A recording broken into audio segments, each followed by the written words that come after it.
Yeah, sharing Di. Hi, everybody. I can see you all. Hi, Connie. Hi, Elizabeth. Hi, Hello. Sue. Hi, Brenda. Okay, this is awesome. Everyone's jumping on. Great, this is great. Keep jumping on. Keep jumping on. Give us a minute so we can let a lot of people come in.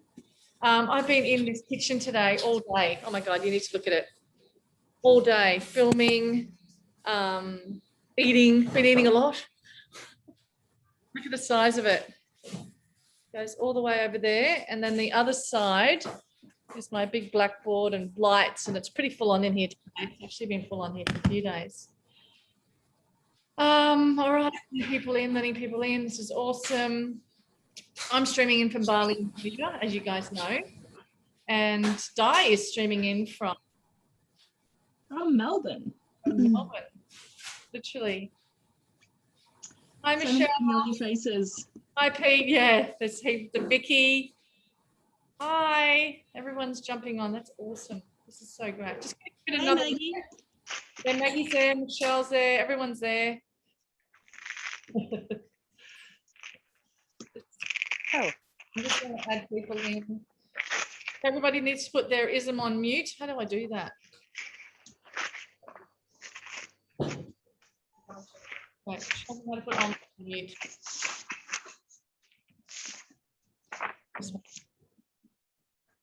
There we go. Hey, Connie.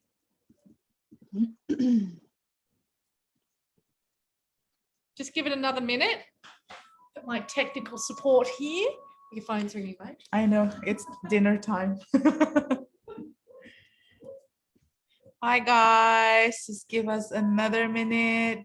Probably there are some people who wants to log in again. All right. Right, cool. I think it's all good. Yeah, you're good. Okay, this is great. All right. I haven't even looked at myself. Jesus, last time I spoke to you, Di, morning, and I was having hair and makeup done. Hi, Tamara. Hi, Leanne. Hi, Ingrid. How are you, Kirsten? How are you, darling? Oh, everyone's on. It's beautiful to see. Yes. I love this so much. Everyone's on. This is okay. Hey, V. So many nice faces. I know, beautiful, isn't it?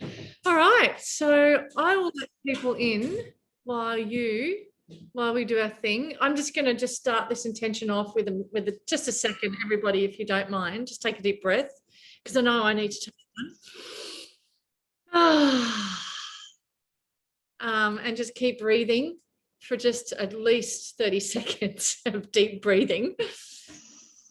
Oh, essential oils would be good right now. Yeah, I just took out my highest potential. Yeah. I've got abundance on. I've got abundance on, so it's pretty awesome. But I just wanted to just to start this off, because Di is going to be actually giving us a whole run through of many things. So I'm just going to introduce her as I know her. Di I met many years ago, volunteering actually in one of the events that I used to travel around Australia, which was amazing. And I remember actually one of the things that I remember, Di, was when I created My Pro B, you at the store selling it for me. And I thought I'd sell like 20 of them, but you sold all of them. Yeah, I did. Yeah, I'll never forget that. And then we live in different countries. We haven't really seen each other very much, but Di has been working in this industry for quite a long time. She's a certified practitioner when it comes to scurology and iridology. How do you say it? Sclerology and iridology. And iridology. And she has a huge amount of wealth and understanding of how the eyes can show us, the humans, when it comes to disease in the body or onset or something that she can prevent through that. She also has incredible amount of knowledge when it comes to taking people through fasts, which that's not what we're talking about today. We're actually talking about a whole understanding of how we can create our healing, not just within ourselves, but in our homes as well, and what to look for. And she has this incredible gut healing program, don't know what it's called, but it's called a gut. I'm naming it today. It's a gut healing program. But what's so great about this conversation today, she's going to take you through everything of what she does, and it's very, very fascinating. What's really great about it is it's super user friendly at home, and super user friendly when you jump into a program. So we're just waiting for lots of people streaming in here. Just going to wait a couple more minutes for people to come in, and then I'll do another intro because a load of you are coming in. Are you adding people, Di? Or is it No, I don't have host access. So how do you do you that? have to give me some because I have to share my screen soon, so I can't see any of that. That's okay. That's okay. So maybe while we're waiting, if everyone wants to share where they're from in the comments, it'd be really cool to know where you're all coming in from. So I'm from Melbourne. My clinic's over in Carlton. I literally just walked in the door. Yeah, me too. I'm at home right now. Yeah, I literally just walked in from one door to the other door. Yeah. Oh, wow. Canada. Welcome, Nancy. Welcome, Michelle.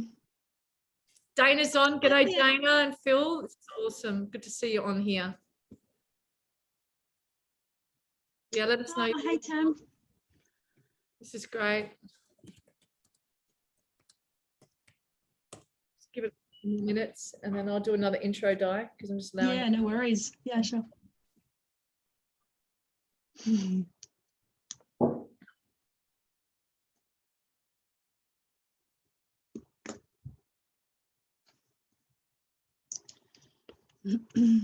Hey, Marina. Hey, Suzanne. Hey, Tamara. Oh, Marlene's here. I can see her beautiful face. Dana's like, hi from the middle of the rice paddies. I know, mate. That's awesome. Pete from WA. This is great. Hey, Brenda. This is great. This is awesome. All right, let's get started. I'm going to put myself off the video when Di goes into her incredible workshop because I'll just be distracted, you know. I'll distract you. So Di has a clinic in Melbourne. She has an incredible space. It's an actual clinic where she has clients come in, patients come in to go through a process, not just healing, but an overall of a home and an overall of their entire existence in stages, which is super cool. She's a certified iridology specialist as well as a sclerology. That's close enough. Sclerologist. Yeah, and a wealth of knowledge. So I'm going to let you take it over, Di, and I'm going to sit aside. I'm going to put my camera off so you don't see me because I can be very distracting. And if you'd like to share your screen. Sure. Okay. All right.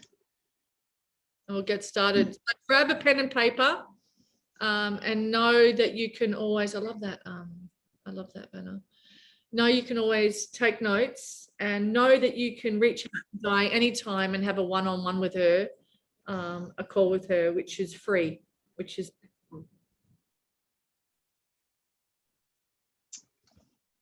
Okay, can everyone see my screen okay? Can I get a thumbs up? Yep, cool. Awesome. All right, I'm going to kick off now. Thank you so much for joining me. This is super exciting. I'm very, very grateful to be here, and I feel incredibly blessed to be working with Chef. So like she mentioned, I started crewing back in 2016, and I remember like it was yesterday actually standing up on stage with her, watching her make her famous beetroot chocolate cake and watching the audience just in awe of her work. And as soon as the demonstration was over, the doors at the back of the room flung open and all the crew walked in with platters of cake, and you just saw this whole room just light up because they had no idea that they were about to be tasting this incredible cake. So, you know, I fell in love with Chef right there and then because it was very, very clear to me how powerful this woman was. She has transformed the lives and the pantries of thousands and thousands of people. And I'm very blessed to have these amazing recipes to share with my clients. So I've been coaching since 2018. I started out with the Heal Thyself movement as a Heal Thyself coach, and then when they moved over to the Tolman method, I continued. I've recently moved away from that, so I'm still part of Heal Thyself, but I'm no longer a Tolman coach. I am a health coach in my own right, and I proudly run a clinic here in Carlton, and I have done that for a few years now. I'm very, very proud of the work that I do. And tonight's webinar is just sharing with you some of the work that I do, some of the results that I've had, and what I'm super, super passionate about. So I've got my eye on the chat. So if you have questions, you're more than welcome to drop them in there. As I'm presenting along the way, I'll pause and I'll address the questions when it makes sense for me to do that. I'll do my best to get to all the questions, but if they're kind of flying in quite quickly, I may miss some. But at the end of the presentation, I'll stop my share and you guys can unmute yourselves and you can ask questions at the end as well. One thing I do want to say right from the outset is I know that many of you listening right now have worked with other, have been in this alternative health space for a long time, and you've worked with potentially lots of other natural healers. And I just want to say that we are so blessed to have so many beautiful healers in this space. I know some of them are listening right now who have done some remarkable work with people, and everyone works in different ways. So what I'm about to share with you tonight is just how I work and my beliefs, and a lot about my experience and my results with the clients that I've worked with. I've worked with hundreds of people over the last few years. And so I really ask you guys to just listen with an open heart and an open mind, take lots of notes, and just take home what resonates. You know, if I say something and it really kind of hits you in the heart space and you go, oh yeah, that was good, Di, write it down. If I say something that perhaps doesn't resonate, well then just don't write it down. There'll be things that will work for you and things that won't, because we are all so different. That's, I think, the most important thing to remember. We're all so different. We come from a different place. We have different health challenges. And so it's really important to just understand that what will work for me, what has worked for some of my clients may not work for you. Okay. So I just want to jump over and I want to share my story with you, because I feel like I went through all of these things over the last, say, 15 years of my life for a purpose. I feel like my story has really created this strong purpose in me, this strong mission. And so I will always share my story with whoever wants to listen to it, because I think it's powerful. And, you know, I also think it's important that you guys realize I'm just like you. I'm not genetically superior in any way. People often think, oh, but you're a health coach. You got your shit together. On some levels, yes, but we all have our things, right? We all have our challenges. And so, you know, I came from a very toxic lifestyle. When I was 16, my dad actually when I was 9, my dad had a stroke and he died shortly after. He died a few years later. So he was 44 when he died. And he had lots of things wrong with him, but he ended up dying of kidney failure at 44. Now, at that time, you know, the chaos and the trauma that was sustained by my family, because I lost my dad, the rock of our family, that trauma really had a ripple effect. It kind of just broke our family. It really did. And so, you know, I was only 16 at the time of his passing, and I was too young to really understand that the illness that he had sustained was a lifestyle illness. Like that was completely created by his diet. His diet was, you know, I remember him laughing about the amount of iodized salt that he'd put on his pasta. You know, like we would always joke, would you like some pasta with your salt? And he would laugh and have a chuckle and go, when I die, I die. He just didn't really think about his health. And after he passed away, we never really made that connection. It's not like none of us sat around the table and said, well, maybe we should learn from this. Maybe we should change our diet. No one ever did that. That's just not how we thought. And so I continued on eating all the things that I'd been kind of eating my whole life, never really questioning anything. And so, of course, I got to a point in my life where I was nearly 100 kilos. I had blindness in my right eye, and I was legally required to wear glasses. I suffered from chronic IBS. I used to poop once a week, and I thought that was normal. Like when I found out that you're actually meant to poop 2 or 3 times a day, I thought to myself, how the hell do people have time to do that? Like, I've got a job, right? I can't go to the toilet that many times. It was such a foreign concept to me. I thought people were being crazy. but I was bloated all the time. I suffered from chronic fatigue and I had horrible, horrible migraines. And I remember some days I would come home from work and my eyes and my was so sore and my head was so sore.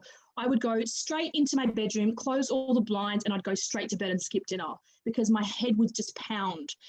And that was from all of the choices that I was making in my life. I was chronically dehydrated. I was eating a shitty diet. I was an absolute sugar addict. And I wasn't loving my kidneys.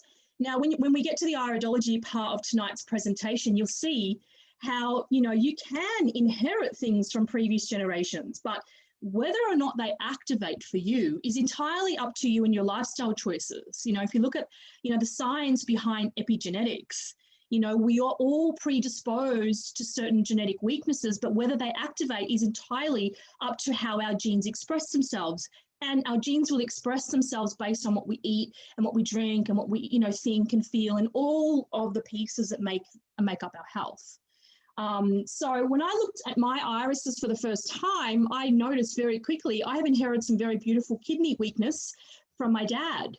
Now, if I had not have changed my way, I'm now the same age that my dad was when he died. I have no doubt that if I hadn't changed my ways, I would be in a very, very different place now. I have no doubt about that. And I'm pleased to say my kidneys are filtering just fine. And that is because the last 10 years, I've really, really loved my kidneys and I've made a lot of changes. And it wasn't easy because I was so addicted to sugar and I was so set in my ways. But I got through it. In the first year, I lost 40 kilos. In the second year, I went and had my eyesight tested. And the optometrist that I was working with said, "What have you done?" And I said, "What do you mean?" She said, "Well, you don't need glasses anymore." And I said, "Well, actually, I do, because my license says I have a restriction on it." She goes, "I can fix that." And she filled in a form and had my license restriction lifted. So I'm like, "What? I've worn glasses my whole adult life." She says, "Well, you don't actually need them anymore. Your eyes are fine."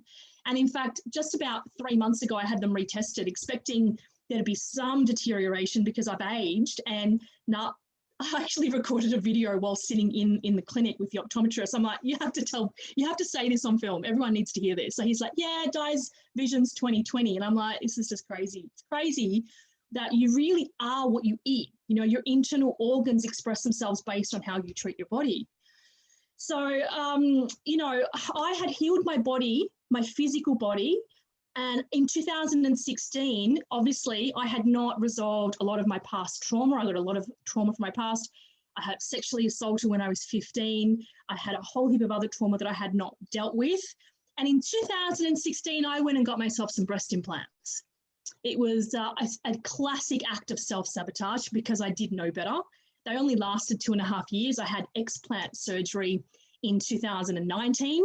And, you know, I don't regret a single thing of it because I can't tell you the number of people, ladies that I've worked with that I've helped navigate through the explant surgery process. So it was really clear to me during that journey that I had not resolved my emotional issues. You know, so much self-hatred and self-sabotaging behavior going on at an emotional level. So, you know, I really truly believe that you cannot heal your body until you heal your heart. You know, many of you listening right now will have things that you're suffering, and whatever physical ailment you may have, there is always an underlying emotional component to that, which is exactly why when you do, say, for example, a detox protocol and you target the liver, let's say you do some water fasting or something, then you'll go through those little emotional, moody days where like some days you're like really angry and you don't know why you're angry, but you are. It's like, well, you're physically shifting the toxins, and of course the emotions that are attached to those toxins are shifting too. So it's all coming up. So, you know, we are very complex beings, and we all have our story, and I've chosen to use my story to light this flame, this fire inside me. You know, I'm very passionate about what I do, and I've helped a lot of people, and I'm really proud of that. And so I really hope that some of you listening tonight can take away some really positive messages to help influence the way that you treat your bodies and the way that you know, what you see when you look in the mirror. So it's probably been a really long day for most of you. It's been a really, really long day for me. So I just want to just stop and pause for a moment and just move our attention into the present moment and just entertain me just for a moment while we have some little reflection time. sometimes it helps if we close our eyes and take a really deep breath and just ask ourselves, I really want you guys to connect with why you registered for this webinar. I know there are a lot of people here that, have registered for a very specific reason. I know actually a lot of familiar names here that have tuned in because they're here to hear something. So I want you to really connect with why you're here. And here are some little questions for you just to kind of prompt that reflection. So do you have energy when you wake up each morning?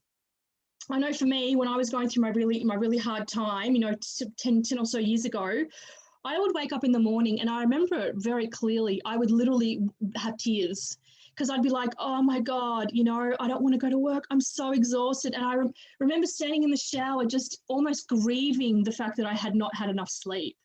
And I hated my mornings. Whereas today, my mornings are very, very, very different. I get up at whatever time, 5, 6, 7, doesn't matter what time I get out of bed, I always feel good. And each of you deserve that. So how do you feel when you wake up each morning? What's your motivation like? I can't tell you the number of people that I work with that say to me, I know I need to do better, but I just can't be stuffed. I'm just so exhausted. They're so emotionally and physically drained that they just haven't got any energy and it's killed their mojo. So what's your motivation like? How do you sleep? When we sleep, we heal. So what's the quality of your sleep like? Do you go to bed easily? Do you get up easily? What's your weight like? Do you have any issues around your body? I know Dana's listening right now and she posted this amazing post not long ago about how, our bodies and how when we look in the mirror, we don't see what we need to see. But, sometimes for some of us, we were a certain weight and then we may have gained a few kilos and we don't feel comfortable in our own skin. So is that you? Do you suffer with headaches or brain fog or poor memory? That was me with my breast implant illness. That's why I had my implants removed, right? I had no idea breast implant illness was a thing. And I remember, and Kirst would attest to this because she's listening now, I rang her from the foyer of the building that I was working in one morning, and I was just bawling my eyes out. My heart was racing, and I was just in a complete meltdown because I couldn't remember basic things about what I needed to get done that day. And I was like, I just can't cope. My memory is just so bad. My body was so overrun with toxins that it was affecting my brain and it was affecting my memory. I couldn't think clearly. I stopped introducing people to one another because it was useless. I could never remember anyone's name. Even close friends, I was forgetting those names. It was just horrible. It was a horrible experience. What's the state of your digestive system? If you're like me, I was pooping once a week. Can you imagine how toxic I was pooping once a week? Today I will poop at least 3 times a day. I snack a lot during the day, so at least minimum 2 times, sometimes even 3 times. So do you suffer from bloating? Are you constipated? Do you have embarrassing gas? Do you have any, tension in your gut, any cramping, any allergies? When was the last time you had your bloods tested? I constantly am, shocked at people that present in my clinic. And I say to them, hey, when was the last time you had your bloods tested? And they go, oh, I don't know, 8 years ago. I'm like, okay, well, how do you know what your iron's doing? How do you know what your magnesium's doing, what your cholesterol's doing? So I always send them away to get full bloods done because our bloods are one way of identifying any disease or deficiencies in our body. And iron shows up a lot. Iron shows up a lot, especially with some of us, with us women. I've had a history of anemia, and that does show up a lot. So does elevated inflammation markers, high levels of CRP and things like that. So your bloods are a really good indication of what's going on inside you. Do you have back pain? This is a really big one. A lot of people that I work with, they go, oh, no, I've got no problems. I can't tell you the number of people that present. And I say to them, do you have any issues with your health? And they go, no, I'm good. Just thought I'd come along. I'm just curious to know what my eyes reveal about my health. And I'm like, well, tell me something. How's your spine? And they're like, well, that's a bit of an odd question. I'm like, well, think about it. Do you ever get back pain? They're like, yeah, I've had back pain for like 30 years. And I'm like, well, why didn't you mention that on your form, your new client form? And they're like, well, I don't know. And the thing is, this is what happens, guys. It becomes your normal. It becomes your normal and you just don't think about it. Just like my obesity and my migraines and all the other inflammation that I had was my normal. I just didn't think about it. My constipation was normal. don't let back pain be your normal. So if you're listening right now, is that you? How does your skin look? You know, your skin is a reflection of what's going on internally, and usually it's the liver that's connected to your skin. Your skin is your largest eliminatory organ. So if the back door's closed and it's not flushing, it's going to come out your skin. So a lot of women that I work with, and men who have psoriasis and dermatitis and all sorts of other skin conditions, there is always something deeper going on inside your body.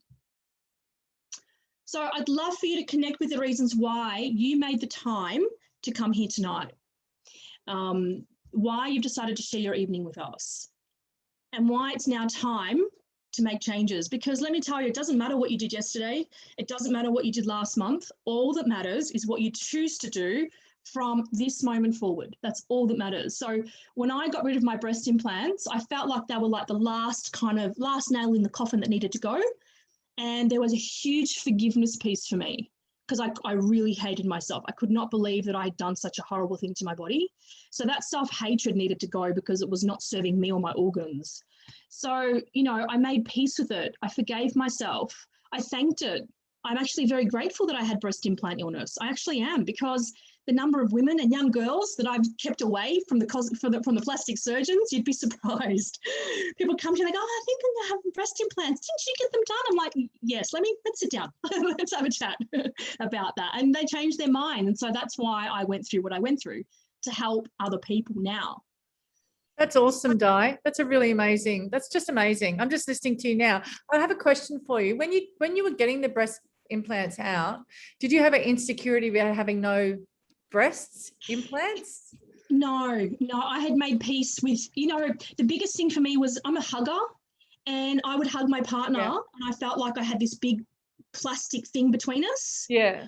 And I hated them so much. I just wanted them out of my body. And I said to the surgeon, I don't care. Like, I'm completely at peace with how I'm going to look. Yeah. Because I was expecting to be butchered. Like, I was, worst case scenario was in my head. Yeah. And I'd made peace with it. I said, you know what? It is what it needs to be, but at least I'll be happy and safe. Yeah. And she was, if anyone's listening and has breast implants and they're in Melbourne and they want to get them removed, let me know, because I have the most amazing, most empathetic, gorgeous surgeon that helped me so much. So yeah, I was completely at peace with that, because I'd done the emotional work. You know, that's the forgiveness had happened. I'd made peace with my choices, my past choices, and I was okay with that. Yeah, cool. Thanks for that. Thank you. So for those of you listening, and you know, you may have listened to the previous slide, I said, nah, none of that's me. Let's talk about some other reasons why we need to be making better choices when it comes to our health. Okay. So this is just, you know, stats from Australia. So if you're tuning in from other countries, I can tell you that the stats are very similar globally. Like, we talk about this pandemic, we actually should be talking about the health crisis. But the pandemic is only one element of our health crisis. The number of autoimmune diseases and chronic digestive diseases that we're facing, that people are, you know, plagued with these days, is just mind-boggling. I can't believe how it's become so normal. And in fact, I had a conversation the other day with a client. She filled in her form, and then we had a conversation. And then at the end of the session, she said something to me like, oh, by the way, I have cysts in the brain. And I'm like, what? Because I questioned her. I could see something in her iris. And I said, there's something going on up here. Have you ever had any trauma to your head or anything? No. Oh, but actually I have cysts in the brain. I'm like, oh, that's interesting that you didn't think to tell me about that. Why wouldn't she tell you something about that? Like, what the hell? You know why? No? Do you know why? No? Because 2 of her neurologists said to her, cysts are normal in the brain. Right. Right? Cysts are normal. And so we blindly trust people who are motivated by profit, not by purpose. And that's the problem that we're facing. Cysts in the brain are not normal. Cancer is not normal. It's common, but just because it's common doesn't make it normal. I don't know how we got here. Yeah. I don't know how we feel like cysts. He said to her, if you go out in the street and you get 30 people out of 100 and you bring them in here and I scan all their brains, they'll all have cysts. That's how common they are. There's nothing to worry about. And I'm like, at what point is he going to say to her, this is a real problem, you need to address this? At what point is he going to say that? Yeah. Is he going to wait for something really bad to go wrong, something that's irreparable? It's just frightening. So in terms of our cancer state right now. This is just shocking. It is estimated, now all this information, by the way, has come from reputable websites. It is estimated that 1 in 2 Australian men and women will get cancer at some point in their life, some type of cancer, before the age of 85. So just let that sink in for a second. Like I don't understand how this is normal. So it's 138,000 new cases of cancer diagnosed each year. That's not normal. 1 in 8 will be diagnosed with breast cancer. 40 years ago, it was 1 in 20. Infertility rates have never been higher. My son was IVF. Yeah. Okay, so I was told actually by the last gynecologist, I fired her real quick. She said to me, "You can't have children. I think you really should go and adopt from Ghana. There are a lot of children needing that country." I'm like, "I'm having a baby." She's like, no. Anyway, I had a baby with a little help, but 1 in 6 are affected by infertility. So they're saying that the rates now, like if you look at a classroom, 1 in 4 are IVF. Like that's how crazy it is right now. Autism rates are through the roof. You know, they say 1 in 70. I think it's higher than that. Everyone listening right now will know someone who's suffering with autism, someone who's affected by autism. It's just insane how prevalent it is. ADD, ADHD. I hate these labels, by the way. I really, truly hate these labels, but they're the medical terms that are used, so we can kind of understand what I'm talking about. So 1 in 20. And cardiovascular disease is the biggest killer in our country. Yeah. And I can't tell you the number of times that I've heard people say, "He was fine. It was really," in fact, just last week, someone said to me, "Oh, I'm really sad. A friend of mine's husband died. He was fine. Like there was nothing wrong with him. He had great health and he went to the gym all the time and he never smoked and he just dropped dead and he had a heart attack." I'm like, we're all shocked. I'm like, someone who's fine, who has great health, does not drop dead of a heart attack. Yeah. This cardiovascular disease brews over a long period of time, you know, and we've just accepted all the symptoms that our body has this beautiful, powerful way of telling us when there is a problem, but we've learned to ignore the signs. Our skin tells us when there's a problem, our eyesight, there's so many methods of identification, our blood, how we're feeling when we get up in the morning, our gut health. It all tells a story about how we're doing on the inside, yet we dismiss too easily, and it's quite frightening. Interesting. Super interesting. Super. You got me totally engaged, mate. Can you see me? I'm like totally engaged. I can see you now. Cool.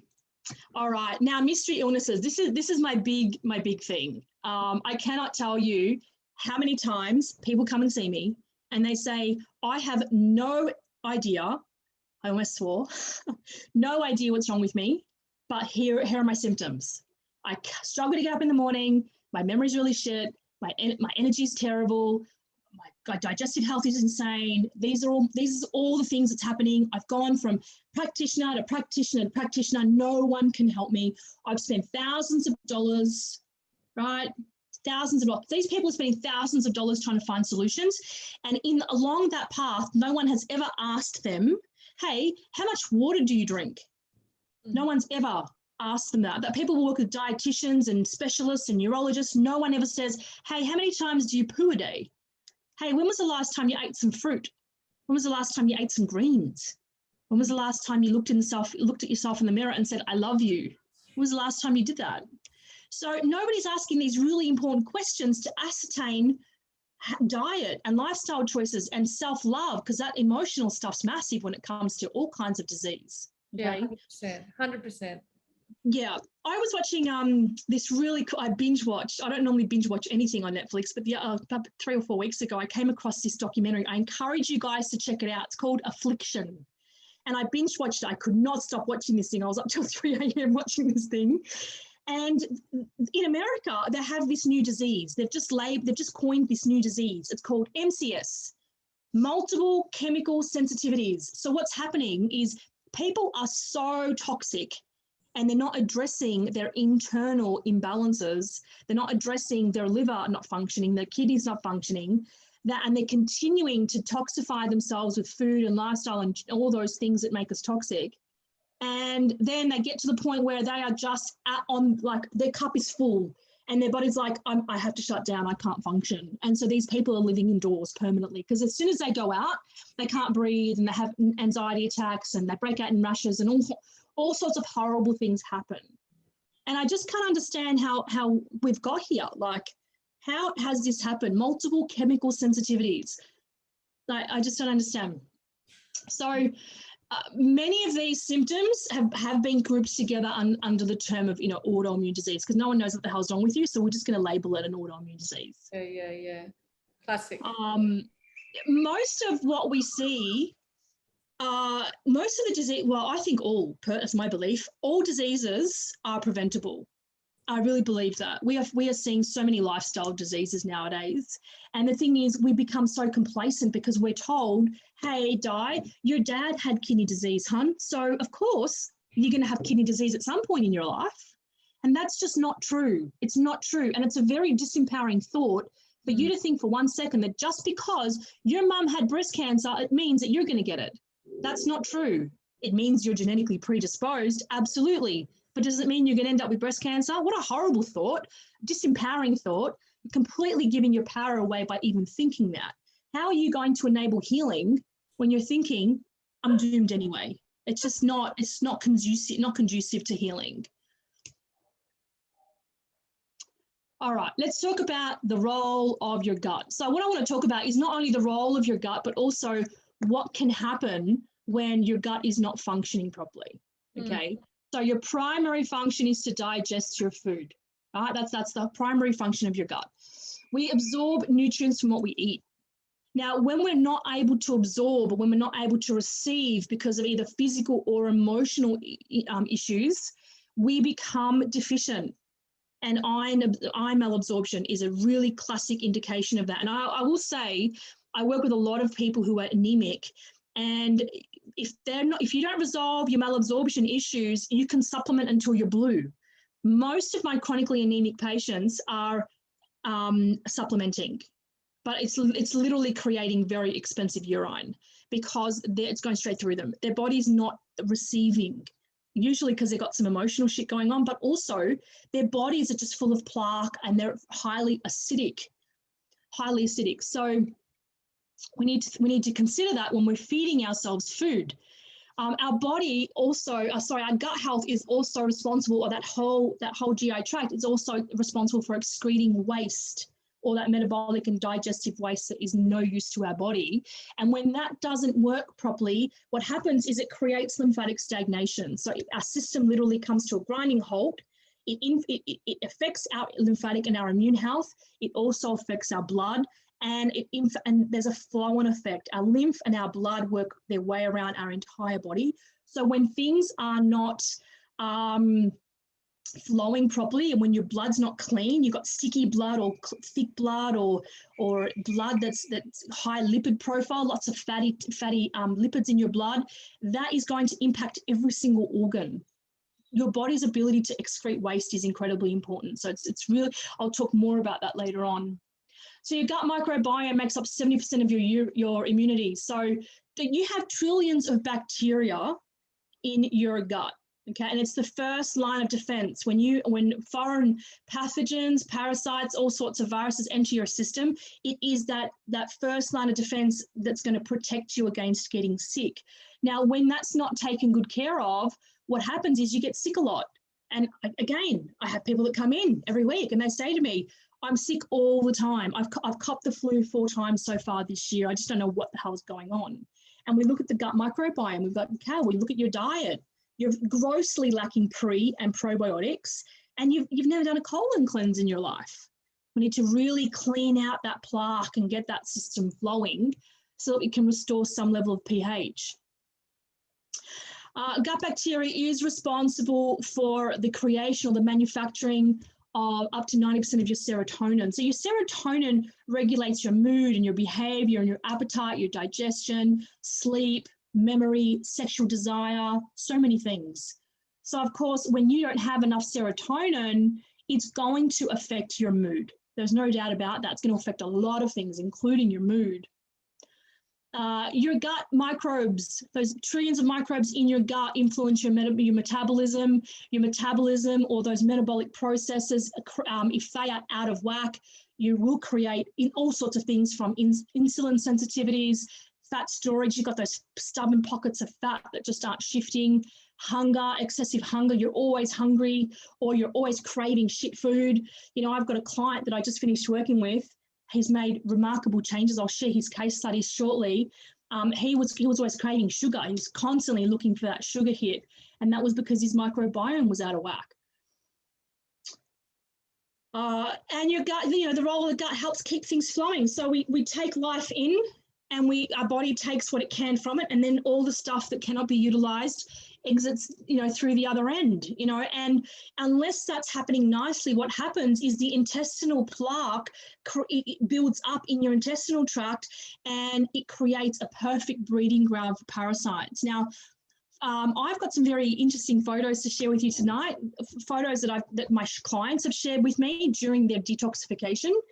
And I'll warn you, because some of you may have some weak stomachs going on, or some of you might be in the middle of dinner. So I'll warn you along the way, but I'll show you what plaque looks like when it comes out. It's pretty horrifying. So yeah, that'll come soon. Do it. Show it. I get my clients say to me all the time, "Oh my God, Di, you never believe what just came out of me." I'm like, "Photo, honey, or it never happened." So, are you sure? And I'm like, "Just send it." I've actually got poo pics, a little album on my phone. That's awesome. I love this. Keep going. I love it. I love that our poo tells a story about what's happening inside. And when we have massive releases, this is powerful. This is healing. When you have, you know, a 20-foot plaque rope come out of you, that's powerful. That's, you know, you're on the right track, right? You've done a lot of work, and now you're getting the results and you're healing your body. Who doesn't want to see that?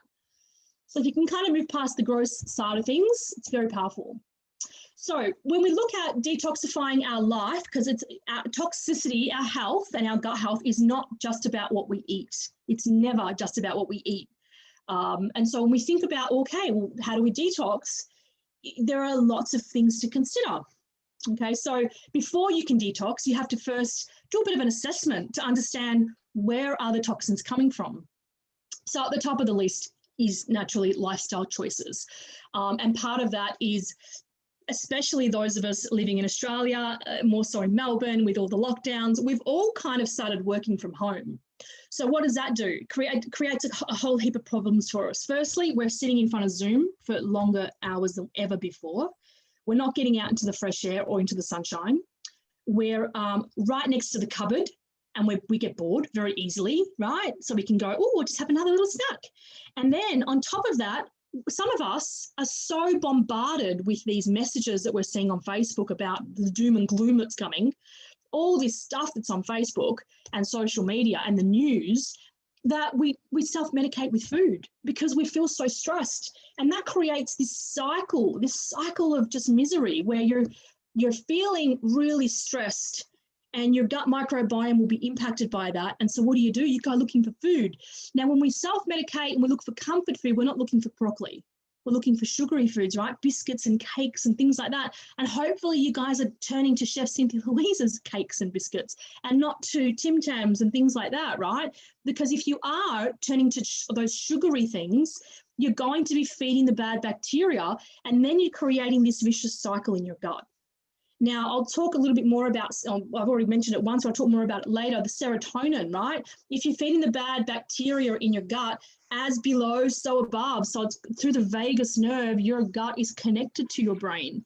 So if your gut microbiome is off, it's going to be impacting those hormones being secreted by your glands in your brain. So you're already feeling shitty.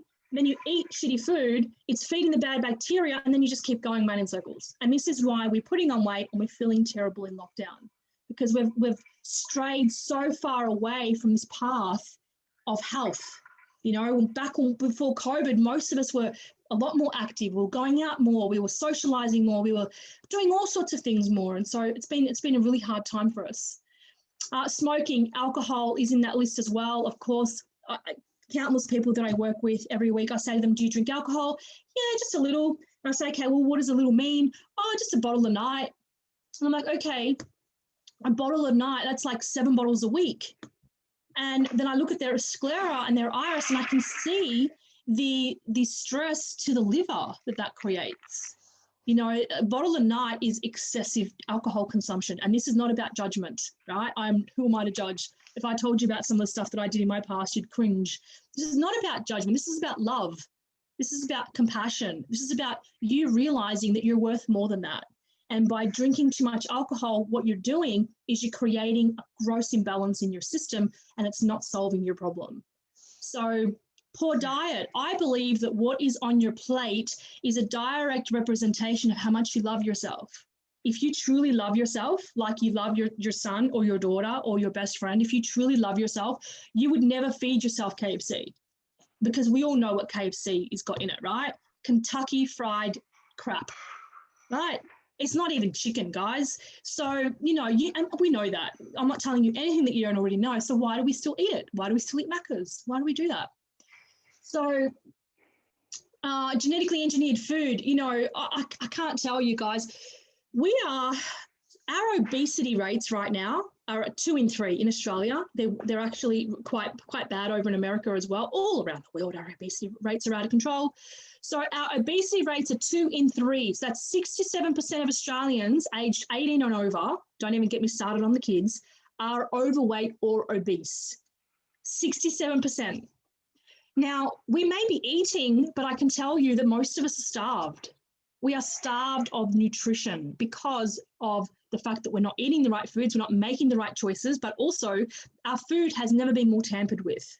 You know, we're eating Franken food, stuff that has, we use ingredients in this country that are banned in several other countries. Now, why is that? Now, look at cyclamate. Cyclamate is banned in Europe. Cyclamate is an artificial sweetener. Go and look at Cottee's cordial and you'll see cyclamate's on the label. Why? When it's banned in Europe, we know it creates neurological toxicity. It literally eats away at the brain tissue. We know that. Aspartame's the same. They're all part of the same family. And yet we continue to feed it to our kids, you know, and it's quite shocking. Exposure to chemicals. I could spend 3 hours just talking about this. I'm very, very passionate about the whole chemicals in our everyday products. If you follow me on social media, you'll see I often do little supermarket tours. I sneak through the aisles and pick up products and go, what the hell? Because I think this is really important for you guys to learn how to read a label properly. We are exposed to ridiculous amounts of chemicals every single day. And, you know, you can't eliminate it all. And this is not about creating anxiety, right? This is not about like wrapping yourself in cotton wool. That's not what this is about. This is about just knowledge, because knowledge is power. When you know better, you do better. I remember the days washing my shower with a face washer over my face because I couldn't breathe because I was using Domestos. At no point did I think, you know what, maybe I should stop.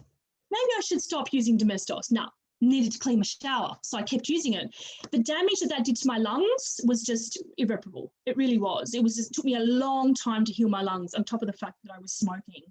So the chemicals in our everyday products, the chemicals that are in our personal care products, like our shampoos, conditioners, toothpaste, chemicals that are in our cleaning products, like solvents, petroleum-derived rubbish, preservatives, synthetic fragrances that are responsible for, you know, so much endocrine dysfunction. I work with a lot of kids, a lot of teenagers. I had a teenager that I worked with just recently that had alopecia. Now, how does a 12-year-old develop alopecia, right? Yes, stress played a role, but it was also the chemicals that she was putting on her hair every day that played a huge role. And literally within 12 weeks, I shit you not, 12 weeks, she went from having bald spots on her head to having so much growth in 12 weeks that her mum couldn't find the bald spots. Because I'd be like, how's her hair going? How's her hair every week? How's her hair going?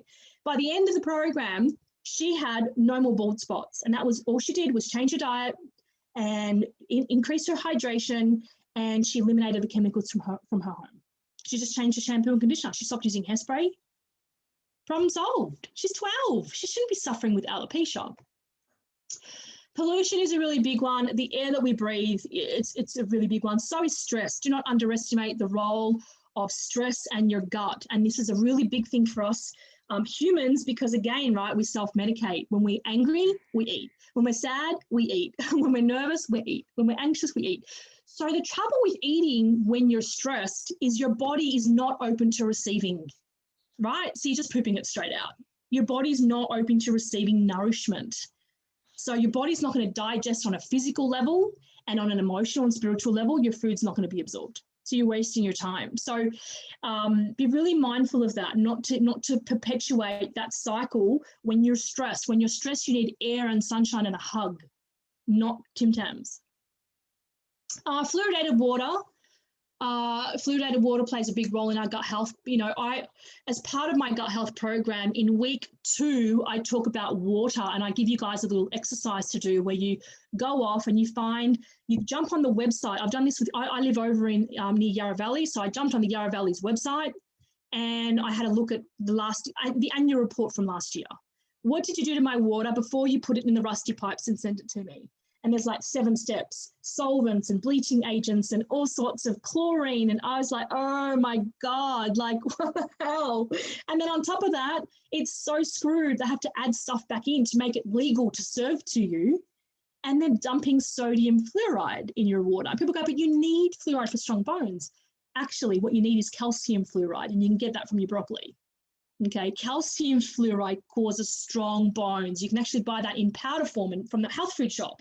I encourage you to do that, right? If you feel like you're unfluoridated. So the fluoride that they're adding to your water source is sodium fluoride, which is a neurological toxin. You should not be drinking fluoridated water ever. Pharmaceutical medication.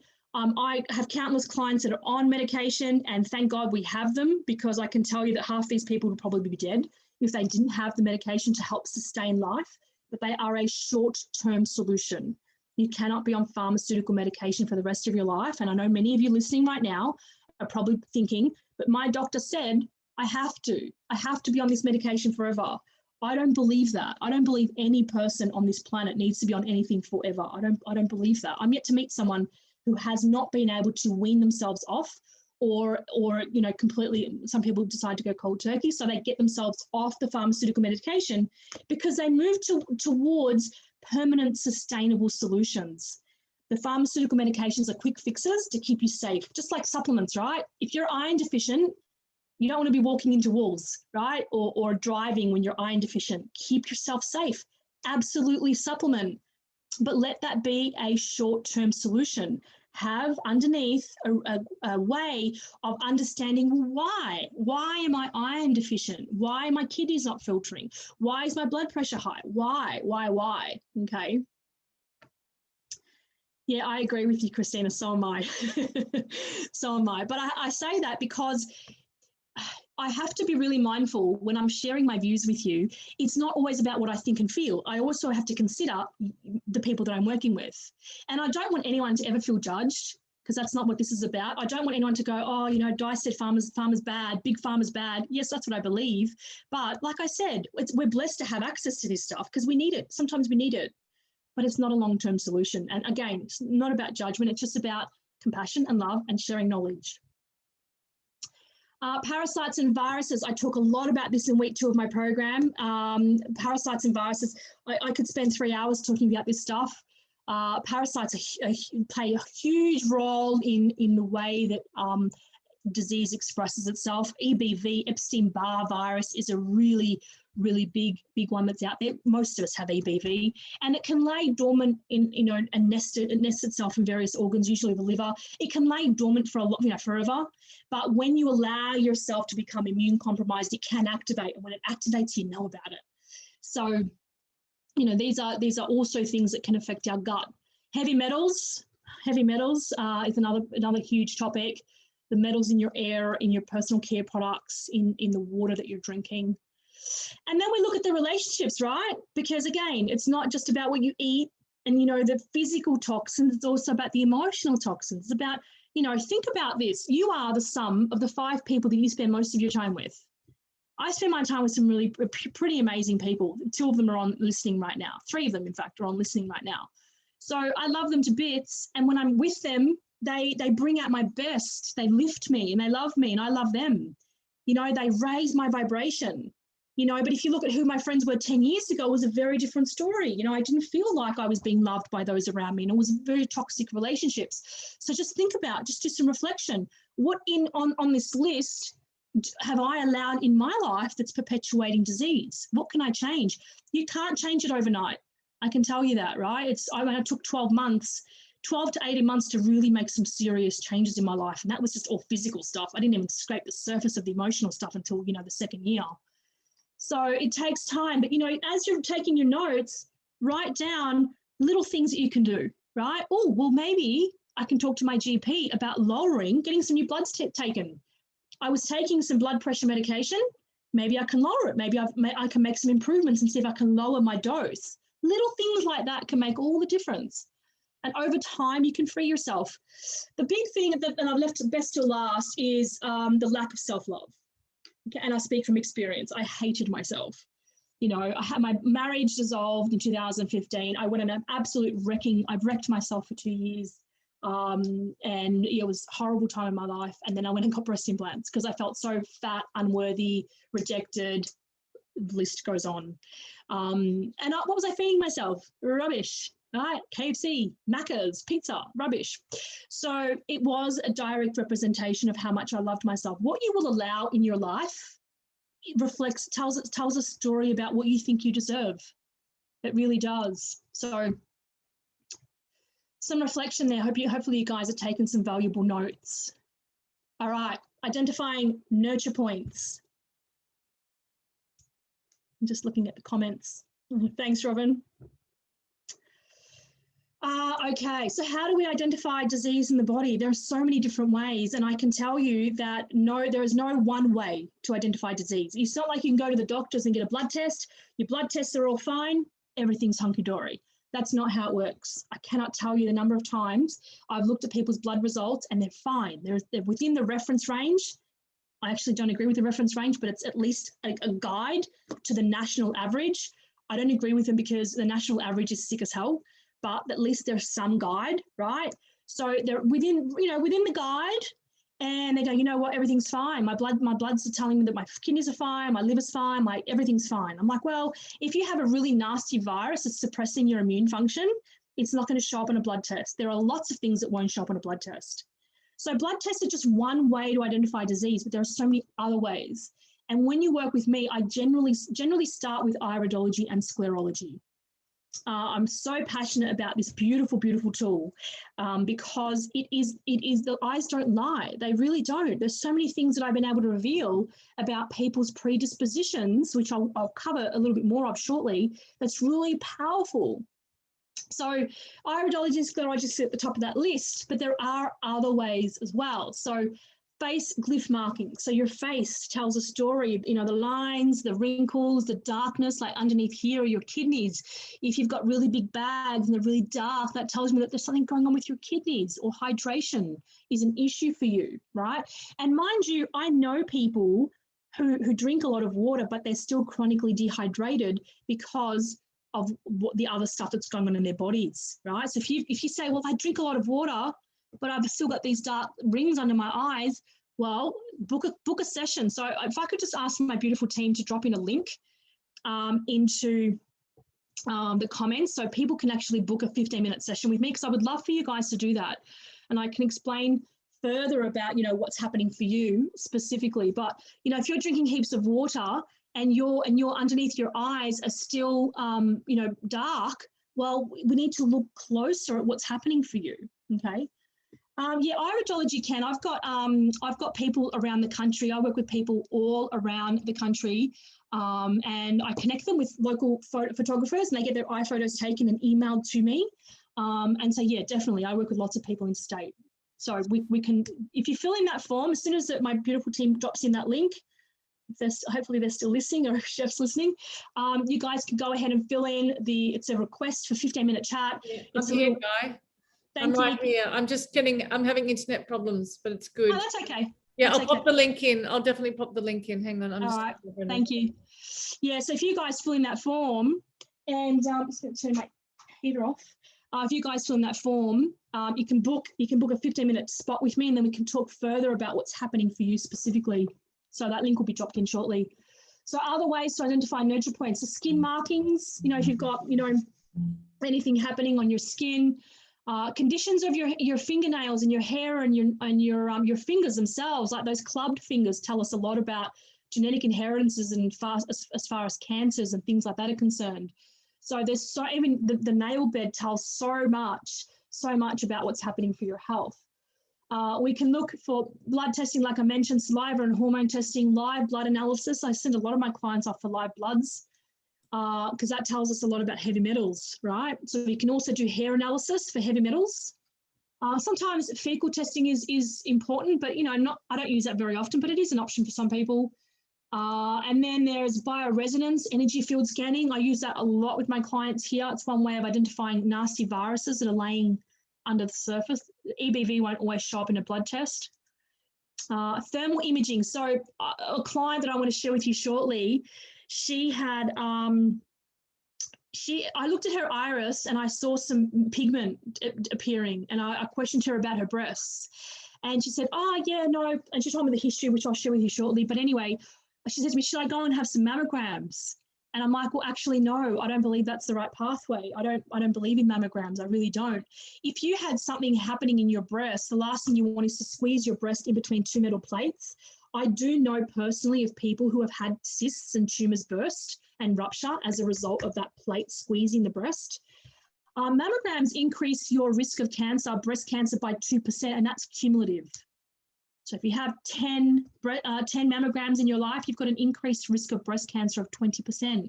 So I don't use that as a way of identifying issues within the breasts. I use thermal imaging. So I have a lady here in Melbourne who does thermography. I send all my clients there and they get full thermal imaging done. And it's incredibly accurate and non-invasive and does not cause cancer. And then ultrasounds as well. So, you know, often, based on what comes back from some of these tests, we may need some ultrasounds, and I'm okay with ultrasounds too. But there's lots of ways of identifying disease is my point here, guys. Don't just rely on one source and go, well, my blood test said I'm fine. Well, obviously I'm fine. That's not always the case. Yeah, this is awesome, Di. That's so cool. I never knew there was another way to have your breasts looked at. I honestly didn't know, and I always go in and it hurts. Yeah, it does hurt. It's just it's not a very nice way, is it really, of treating your boobs? Like, no, it's not. Yeah. And it's also such a great conversation. Thank you for being here tonight and sharing all of this, because this is a really great pathway for women to actually, you know, not just have a helping hand, but I didn't know there was other ways to check your breasts. I don't know, you know, like, so this is a big deal for me. Thank you. Yeah, pleasure. Thank you. All right, let's talk about iridology and sclerology. So what you see here are two iris charts. So for the left iris and the right iris. Now, iridologists do not diagnose anything, right? So I know there's a lot of iridologists out there that do work, and sometimes I cringe at the things that they write on social media about, you know, disease and how it manifests in the body. And, you know, I put a post up in one of the groups a couple of days ago and I said, hey guys, what do you think of this sign in this young girl's sclera? I haven't seen this sign before. This is really interesting. And someone said, oh, she's got cysts in the ovaries. And I'm like, it's interesting. You haven't asked me anything about her. And all of a sudden she has cysts in her ovaries. So it's not our job to diagnose. You will never hear, I think you have cancer. I wouldn't, even if I was able to diagnose, I would never say those words to you. But all we do is we identify areas that require further investigation. Iridology tells us where to look. So when I work with a client and I look at the iris and the sclera, I pick 2 or 3 elements that stand out to me most, because it's incredibly overwhelming to address it all. And it would take hours to address it all. So just 2 or 3 things, right? So the iris tells us what we're genetically predisposed to. It tells us about our potential weaknesses, right? Now, whether or not you develop that potential comes down to your diet and lifestyle. The iris also tells a story about the history of your health. Any trauma that you've endured over the years. I broke my coccyx bone when I was 14, and if you look in my iris, you will very clearly see there is a a pigment in the coccyx region of my iris. You can actually very, very clearly see there's been some trauma in that area. And when someone first looked at my irises, they said, hey, what happened to your coccyx bone? I'm like, oh, it's broken in 2 places. It's actually in 3 pieces in my body. And they could see it just by looking at my iris. Not everything shows up. Not everything shows up, but if it's in the iris, it's linked to something. And sometimes through investigation, we can figure out what that something is, and sometimes we can't. But it still points, it still tells us, hey, there's something going on in the liver. It tells us, it gives us hints and clues. So based on the constitution and the structure of the fibers, we can understand which diet is best for us as well. So, blue-eyed people should be eating slightly different foods to brown-eyed people, and because of the way that their body expresses themselves. Blue-eyed people are not meant to be sitting on the couch, right? Like blue-eyed people, well, the worst thing that we could do for ourselves is encourage dehydration. And a lot of blue-eyed people actually lack natural thirst. And I'm that person. I filled this liter bottle up about an hour and a half ago. It could happily sit there till tomorrow morning. I will drink it because I make a concerted effort to drink it, but I could happily not drink water ever. It's just not something that comes naturally to me. I never get thirsty. And a lot of blue-eyed people feel the same way. And so the worst thing that you could do for yourself, if you're listening right now and you're a blue-eyed person and you've got some little yellow pigment going on in your eye, the worst thing you could do is allow yourself to be dehydrated. The second worst thing that you could do is sit on your bum too long on the couch. Your body needs movement, especially us blue-eyed people, because we're the ones that cop the lymphatic disorders. We're the ones that, unless we're moving our lymph and clearing, we do get the excess weight that becomes stubborn and we can't shift. Brown-eyed people tend to suffer with the digestive issues, the liver, the kidneys, the gallbladder is their nurture points. But for the blue-eyed, it's more the lymph, okay, generally speaking, okay. Now, the sclera, the iris tells us a story about our whole life and what we inherited from the mum and from our mum and our dad's side of the family. The sclera shows us what's happening. So the sclera is the white parts of your eye. That tells a story about what's happening right now. So what's activated in your system right now. It's the last 6 to 12 months worth. So when we're healing, when we're detoxifying, we look to the sclera for signs of healing. Okay. So that's amazing. I'm blown away. I'm just amazed because I can't believe the color of the eyes can dictate what you just said, all those isms. I cannot for the life of me understand how the human being got to know that science. Yeah, I know. It's actually a science that's been practiced since the beginning of time, and it's evolved a lot because we've learnt so much over the last 50, 60 years. Yeah. So one of my teachers has been in clinical practice for 40 years, and she's seen literally thousands and thousands of people. So that's, where I've done most of my studies. And so working with her has just been profound because she's like, every time I see this sign, this is what happens. This is this tells a story. It's amazing. Yeah, that's amazing. Just looking at the comments. So yeah, Stephanie. So yeah, you don't get thirsty, right? I don't get thirsty either. I hate drinking water. So I'll share some tips with you later about how you can move past that. But especially for you, Steph, you've got to drink your water. I can't stress that enough. It's so important. But yeah, blue-eyed people, dehydration is a killer. Okay. So now I want to share with you, and you have to forgive me, some of these photos I did not take. The one on the left is too blurry, but it's what I have. It was an interstate client, and I had the photos taken for me. This is what I received. So this is really interesting. This is a client of mine that presented, and he had 2 issues. So he was probably in his late 50s, and he had 2 issues. The first big thing for him was he had elevated blood pressure. His blood pressure was off the charts, and he could not bring it down. It was 150, 160, 170, over 90 consistently. Nothing he did brought it down. And it was really starting to stress him out, and his doctor wanted to medicate him.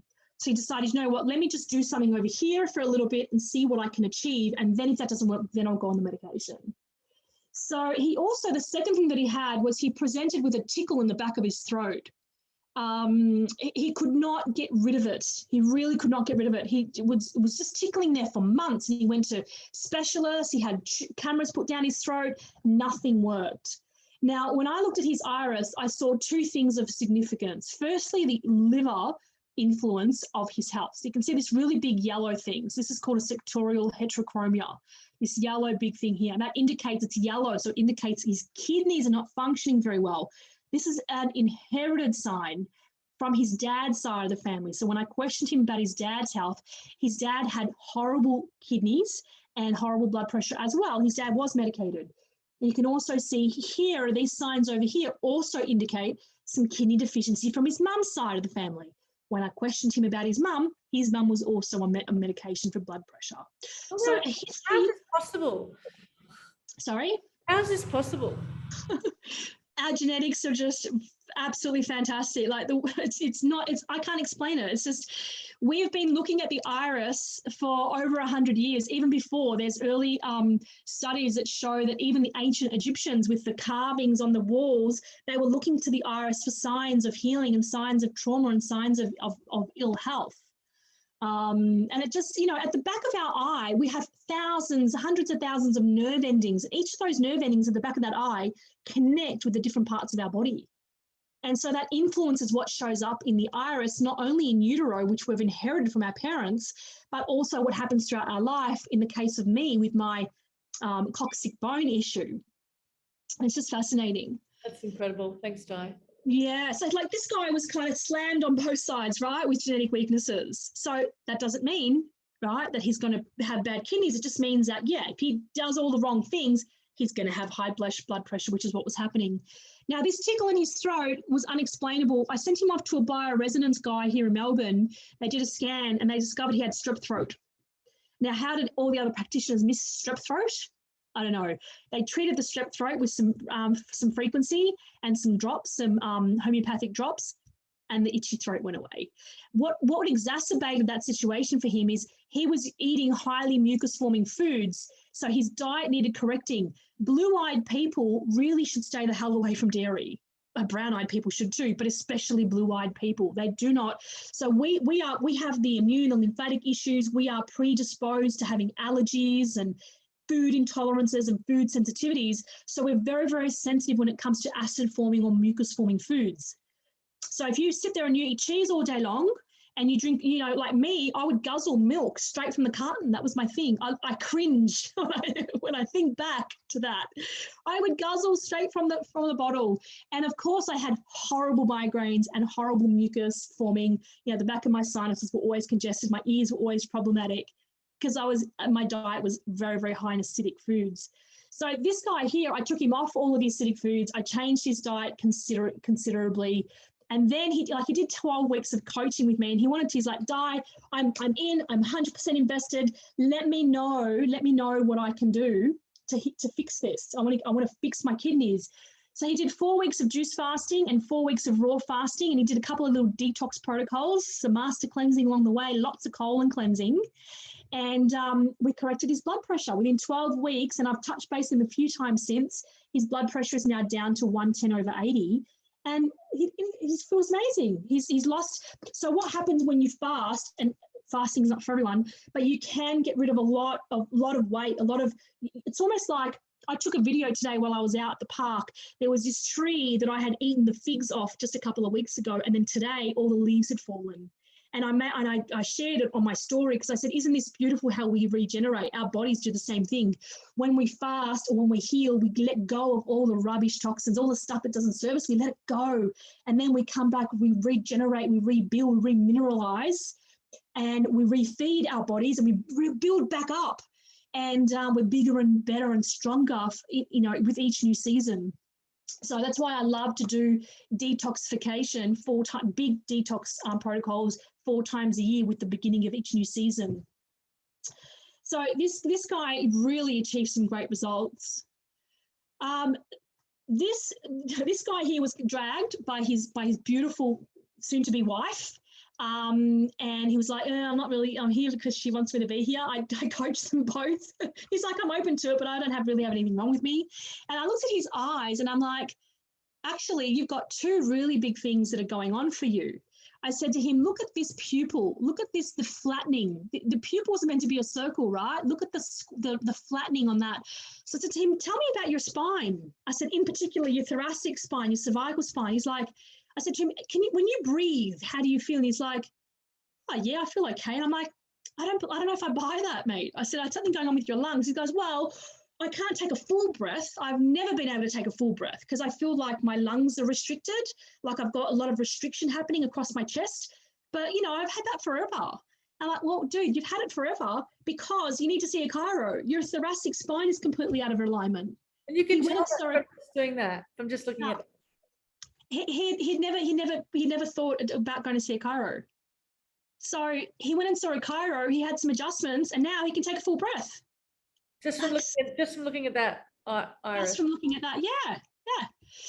The other thing that I can see is this tiny space around the outside of his pupil. This is the stomach zone, and he's this tiny. And I said to him, what happens to you? You can see it a little bit clearer over here. Yeah. I said, what happens to you when you eat big meals? And he's like, oh, I'm comatose. And I'm like, well, why do you eat big meals? He's like, I'm a big bloke. I'm like, no, actually, what I want you to start doing from now on is eat small meals, but space them out throughout the day and tell me how you feel. Do that for a couple of weeks. Tell me how you feel. And he's like, you changed my life. He's like, I don't get tired after my meals anymore. I'm like, I know. So that's a classic sign of small intestinal capacity. We're all different on the inside, right? So he has such restricted capacity for food that he can't eat big meals because it really takes a lot of energy for his body to break down stuff. So the minute he started having smaller meals and corrected his diet, it made a massive difference to his life. This is a classic sign of these ellipsoid pupils. I know this person very, very well, and she's in her 70s. So there's not a lot I can do for her in terms of fasting. Not that fasting is not my go-to, but it's one of the things I do. So I have to be very careful when I detox elderly people because, they're a little bit more fragile to work with, I have to say. So, one size does not fit all. I could work with 2 30-year-olds and I would still encourage different pathways because they're very, very different. And the iris tells us where we could start. With this person here, she's got significant issues with her blood pressure. And the ellipsoid pupils are common with age, but her problem is she was chronically inflamed. Her joints were inflamed. She's got chronic arthritis. She can't straighten her fingers. The biggest thing for her is that she's got horrible memory loss. And when we have a look at the brightening in this area over here, this is all the neurological region. So much brightening. This is inflammation in the brain, right? Not that I said that to her. I should pick and choose my words very carefully when I'm working with people, but this is inflammation in the brain. So she does have some deterioration happening. So one of the things I got her to do was have a lot of lion's mane extract, mushroom extract. She's drinking that every day. She's removed most of the alcohol from her life. She's drinking more water. She's done some colon cleansing, and I've got her playing some memory games on her phone to keep her brain active. And she's made consistent small changes, but she is really getting some good results now. Overactive thyroid. So this is my client who had breast implant illness. She's just had her breast implants removed. She does have, if we have a look at the right iris, she does have some brightening in the thyroid region. And over here as well in the thyroid region, she's got some pigmentation happening over here, which indicates that she has some inherited stuff going on with her thyroid, but she's also got some stuff that has been created through her own lifestyle, mainly through the breast implants. She had them in for a long time. So she's also had signs of leaky gut. We can see lots of signs of leaky gut. So that intestinal permeability is a problem for her, not digesting her food properly, chronically anemic, all those sorts of things. So she did 12 weeks with me, and then she came back and she's doing another couple of weeks. She needs a little bit more support. So I'm guiding her through some stuff now to help correct. She got some updated thyroid panels done. So we're guiding her through that now. She's drastically changed her life. She has had her explant surgery, but she's spent about 6 months detoxing her body, and she's a completely different person physically. She's just amazing, the work that she's done. This is a beautiful, I worked with a whole family trusted me with a daughter, husband and wife, beautiful people. This is the husband. And the biggest thing for him was he had to learn how to just be and not do. He was like, go, go, go, go, go, 100 miles an hour. And when I first started working with him, I'm like, okay, you know what you have to do all this week? For the whole week, what I want you to do is I want you to just go sit in a park for half an hour every single day in the middle of your day. I need you to do that. I need you to meditate at night, meditate during the day, And the reason why I suggested that to him is because he presented with elevated stress levels, which was impacting his blood pressure. His blood pressure was very high, which has since been corrected. He's got some pigment showing up in his kidneys. And yeah, these stress rings, you can see these rings that run around the edge of the eyes. That doesn't necessarily mean that he's a stress head, because with the right conditions, he'd be an absolute perfectionist, and he's a high achiever, right? Really high achiever. But with the wrong conditions, the pendulum swings the wrong way and it can cause disease. And so that's what's happened for him. So one of the biggest things for him was to just chill out. And he's done some remarkable changes. He's got his blood pressure down. He's changed his diet. He did a whole heap of fasting, a whole heap of diet correction, and he's thriving now. He respects his body. He respects his personal time, and things have gone really well for him. Sweet Tooth, this is one of my recent coaching clients who did a 4-week program and was so damn excited after the 4-week program, which incidentally has now changed into a 6-week program, which we're launching. I'll talk about that shortly. So he was a sweet tooth. You can see all that orange. His eyes are glorious. They're so pretty. All that orange, it's a pancreatic diathesis, which means that he is prone or predisposed genetically to diabetes and having lots of sugar cravings, and skipping meals for this guy is really bad because it stuffs his mood, it creates mood swings for him. Now, he was never overly addicted to sugar, but he did have a sweet tooth. So he said just recently, I could smash a whole block of chocolate without even blinking. Like, it's just really easy for me to do that. He was listening to a webinar once, a couple of months ago, when I said something like, just because you're not eating KFC doesn't mean you don't have a shit diet. If you had a ham and cheese sandwich for lunch, that's not takeaway. You made that at home. It's, good food paid with good money, as my ex would say. It's good food. I paid for it with my good money.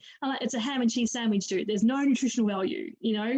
Ham is full of sodium nitrate. Like, it's just as bad for you as asbestos.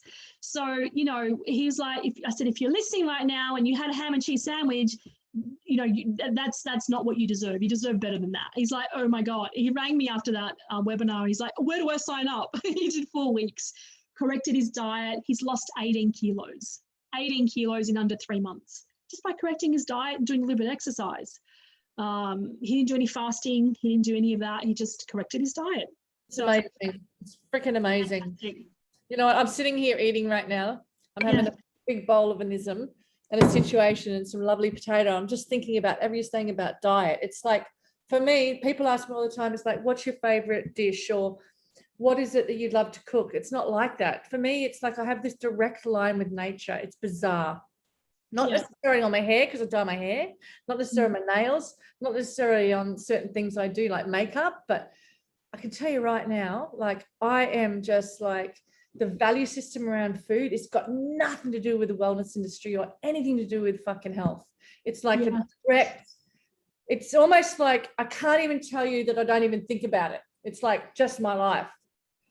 Cook or not a cook, mum or not a mum, woman or not a woman, that's just who this human is. And it's fascinating, because when I'm listening to you today and how people, all of us, we're looking for something to help us gather and to understand, how food can, you are what you think, yes, and you are what you eat as well. Yeah. How it can completely, just flip out a ism. The disease you can see in people's eyes. I'm just so fucking amazed by it. Like, yeah. We stopped nourishing ourselves a long time ago.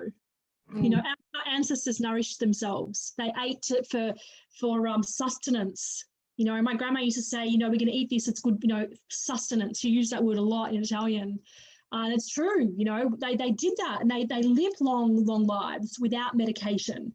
Whereas, the last, say, 50 or 60 years, we've really swayed so far away from our path. And now we're just eating just for the hell of it.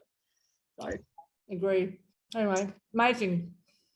Now, I'm about to show you, I've got a trigger warning. I've got a photo here of a client who has not done a liver purge yet. She's doing it this weekend, and already her liver is activated.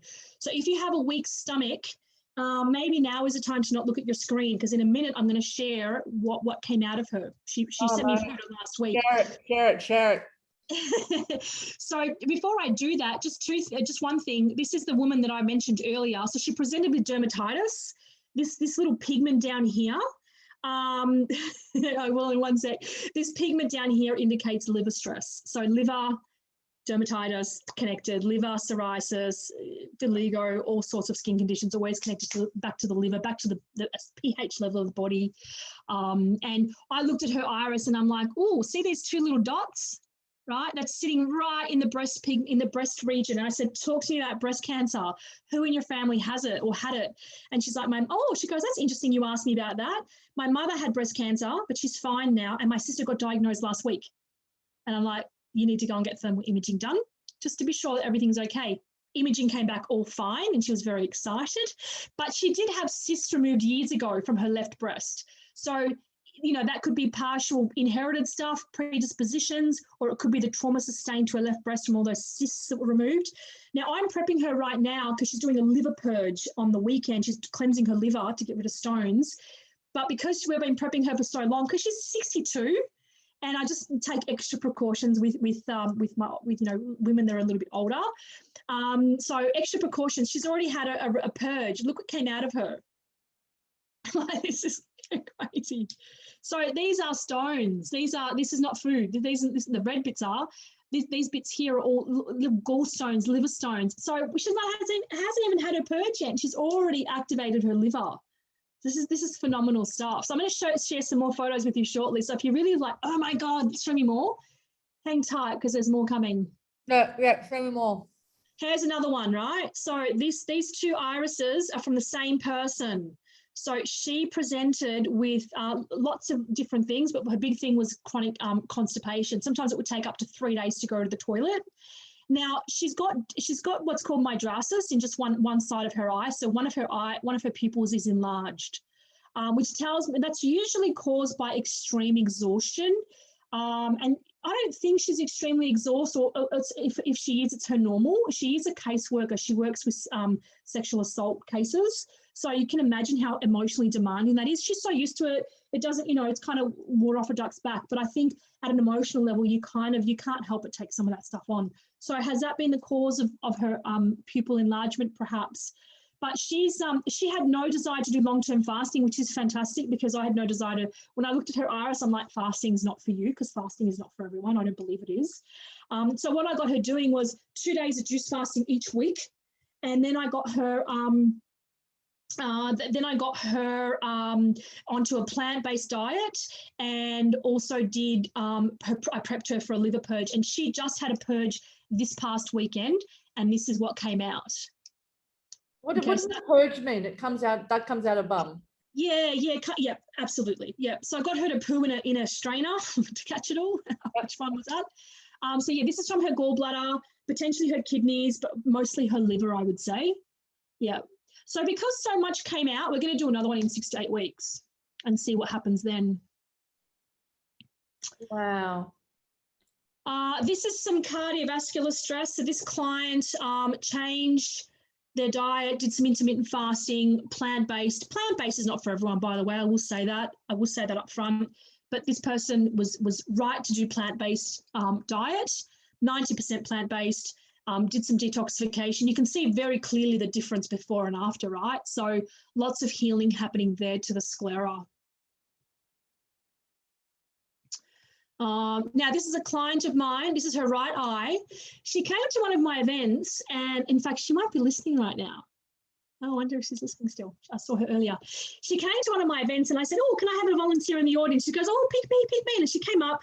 We had a conversation, and yeah, thanks, Bibi. I just saw that comment. We had a conversation about her digestive health, and I showed her the sclera on the left, and she looked at it and said, oh, well, that's a little disappointing. And I said, worse. I'm saying worse. It's nothing to be totally stressed about. Just a little bit of fasting and some cleansing and some other stuff can be really helpful. She's like, no. I'm gonna jump into a juice fast. I'm starting tomorrow. So I'm like, all right. So she ended up, crazy woman, so much respect and admiration for her. Love her a bit. She's a very good friend of mine. She did 63 days of juice fasting. 6 and 3 is 9. Hopefully I get this right. 6 and 3 is 9. 9 is her life number. She's probably listening right now laughing. So that's why she chose those days. But you would not believe on the 63rd day, I had another event. It was not planned. I'm like, do you realize that I have another gathering happening here in Melbourne, you realize that's the day that you're breaking your fast. Like the synchronicity is ridiculous. She came back, I took her eye photos and I presented them up on screen. You can very clearly see the improvement. And this is just in 60 days, right? The improvement. This is all the digestive part of her body, like liver, right? Kidneys, colon, pancreas. This is phenomenal healing. I have never seen healing this quick, but, you know, she didn't muck around. You can see her right iris. There's a little bit of washout here, but you can still see past that. You know, I've looked at her eyes from different angles. The lighting was not ideal on the day we took this photo, but these lines are not here. I can validate that. So some superb healing. Now, this is a client of mine who, you know what, I was not expecting this. I was not expecting this result so quickly. When I looked at her sclera, I said to her, honey, you need to do some cleansing. It's time that you need to, you know, let go of some shit, right? Physically and emotionally. She had, and I don't want to say what she's had because she's very well known in this space and I don't want to give anything away, but she had a really traumatic event happen to her and she had not healed from that. And she did a lot of work over a 6-month period. She did a lot of work on her emotional state. And when she showed, I took some new photos for her, I'm like, oh my God, look at the difference. I was blown away. And I was like, she was still not doing everything though, right? It's not like she had drastically done a lot of, she was always eating good food, but she was still drinking some alcohol. She wasn't drinking enough water. There were still things that she needed improvement. But even so, because of all the emotional work that she had done, and she'd done some colon cleansing, all of that put together really helped to let go of a lot of physical and emotional toxicity, which made an enormous impact to her colon health. Super fascinating. All right, on the home stretch. So hopefully you guys are taking lots of notes and you're enjoying this. I'm certainly enjoying presenting it. If you're listening right now and you're like, you know what, I so need someone to look at my iris and my sclera, please fill in that link, the Diet Discovery call, and choose a spot, a 15-minute spot, and we can have it talk about how we can get some eye photos taken for you. We can talk about what's happening for you. And if at the end of this program, a couple more slides down the track, I'm going to share with you the 6-week gut healing program.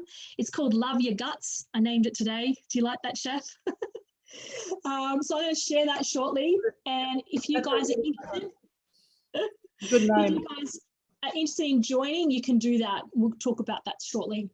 So let's talk about the pathway to detoxification, because I think this is really, really quite important. Okay. Detoxification isn't something that we do once a year, right? I see this online all the time, and some of the comments, yeah, you'll definitely get a recording link, Maggie, no worries. Some of the comments make me cringe. I'm like, you don't do nothing all year and then jump into a water fast, or you don't do nothing all year and jump into a colon cleanse. That's not how we detox. We don't heal trauma with trauma. Right? If you don't follow the right steps through detoxification, you can really make yourself a whole lot worse before you get a whole lot better. And who wants to heal like that? I don't want to be rocking in the corner back and forth in the fetal position, crying, nausea, headaches, muscle cramps, aches and pains. I feel like I'm coming down with corona. I don't want to feel that, right? So there is a nice way to detox your body that is very nurturing and loving without the trauma and the drama, okay? But you can't do it once a year and expect great results. Detoxification is something that we do daily. We support detoxification daily. I'm going to give you some tips shortly. There is a wrong way to detox. There really is. And when we think about heavy metals, if you've got mercury poisoning or if you've got high levels of lead in your system, I can promise you that if you don't clear that properly, you do it the wrong way, you can absolutely dislodge chemicals, dislodge metals out of one organ and into another organ and cause all kinds of havoc, okay, because you're not doing it properly. We cannot jump into heavy metal detoxification unless you follow the right steps, which I'll share shortly. So at the very top of the list, so where do we start? We want to detox our body. Where do we start? Well, there's no point. I use the candle analogy, right? If you had a candle burning, right, and it was burning your hand, there's no point treating the wound if you're going to return it back to the flame. You're wasting your money. You need to blow out the flame, right? By blowing out the flame, I mean, look at your life. What is causing your toxicity? Eliminate as much as you can before you go to down the detoxification path, okay? The second thing we need to do is support our own body's natural detoxification. So we have detoxifying organs. Our skin is one of them, our kidneys, our liver, our colon, right? Our bladder. These are all organs of detoxification. We need to support those organs. If your back door is locked, right, because it's full of plaque and full of poop, and you do heavy metal detoxifying, you're going to make yourself very sick. If your back door is full of plaque and poop and you're chronically constipated and you try and do a colon cleanse, like a 4-day colon cleanse, for those of you that are familiar with that protocol, that bentonite clay is going to make you incredibly sick. That's not where we start. We start by cleaning gently, getting the right foods in and getting that flow happening, getting the pooping happening, right? Clear that back pathway so that when the elimination needs to happen, it actually happens rather than being reabsorbed. All those toxins need to be excreted, not reabsorbed, because they've got nowhere to go. And then once we've done that, right, and we've corrected the diet, right, to support good nutrition, then we can say, okay, well, what else can we do, right? Can we do some fasting? Fasting's not for everyone. It really is not. There's a lot of people that I work with that I've said, no, I'm sorry, I'm not fasting you because you are not the right person for fasting for many reasons. We can look at binding agents and chelating agents. There's so many different ways to detox your body. There's so many different protocols out there to help support detoxification, but you can't go near them until you do the really basic stuff. Start nourishing your body, start clearing out that pathway. So here are some of the things that you can do to help support daily detox. This is very, very, very simple stuff, guys, that you can do every day.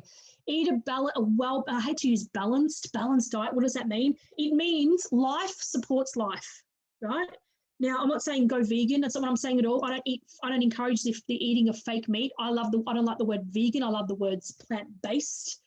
I'm not saying don't eat meat. I'm not saying don't eat chicken. I'm saying don't eat them every single day for breakfast, lunch, and dinner, right? It's not how we're designed to live. It's just not. So plant-based diet, every single organ in your body requires the correct fuel to function.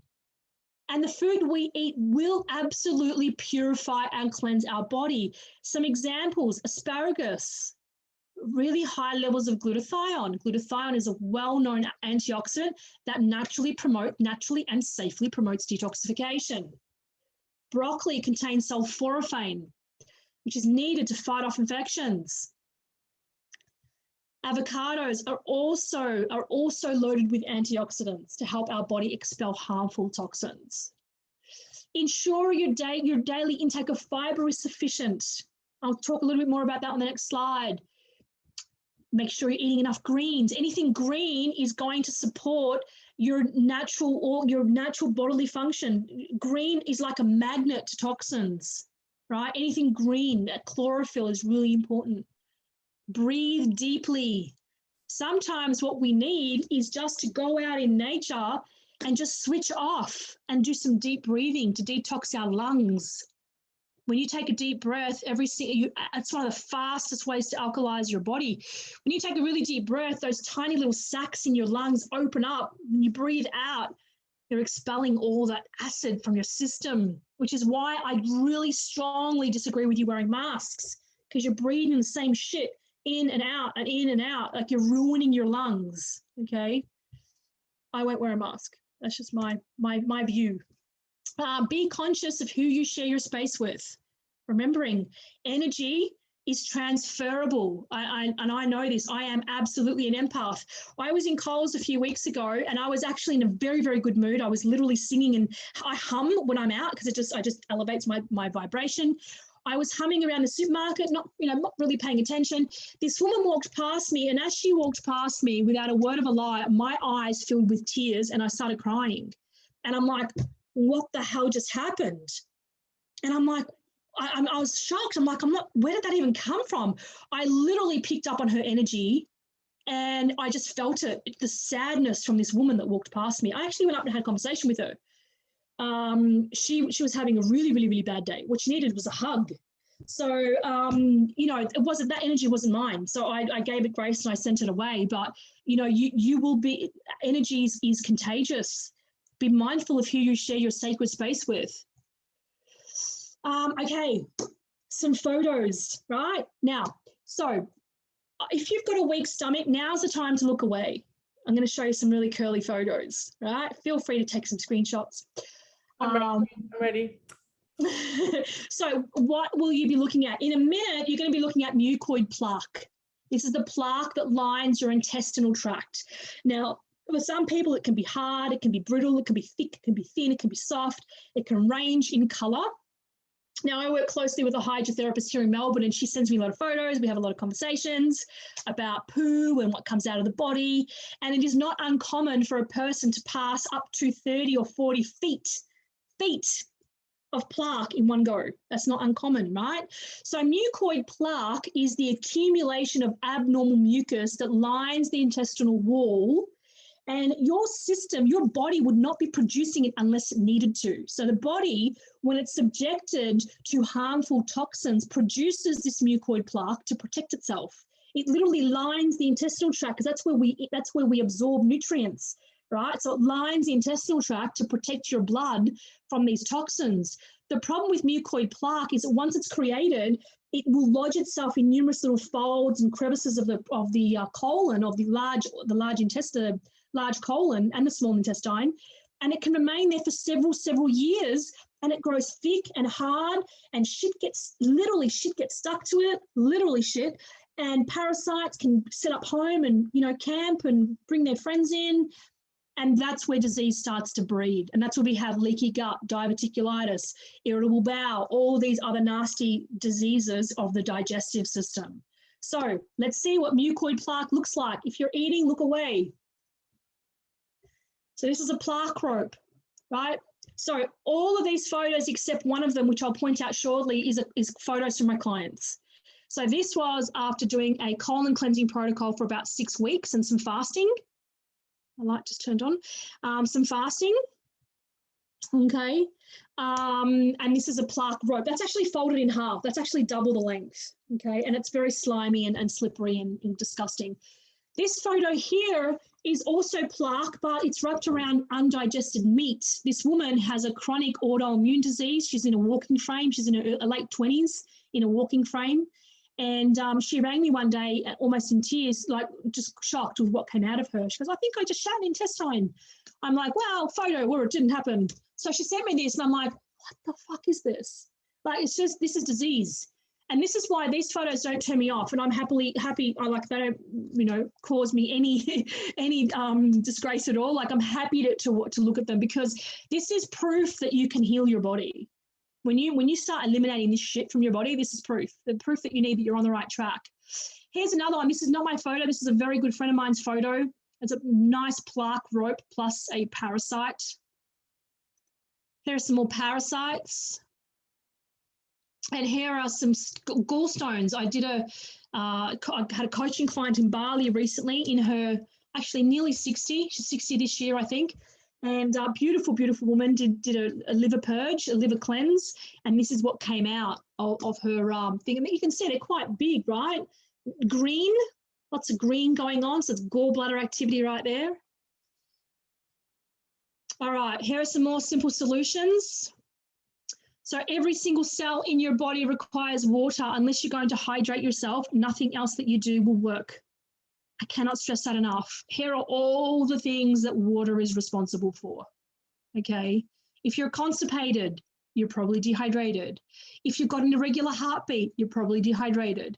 If you have erratic blood pressure, you're probably dehydrated, okay? If you have arthritis, if you have bad digestion, if you have lots of UTIs, if your lymphatic system is backed up and you're constantly sick, you're probably dehydrated.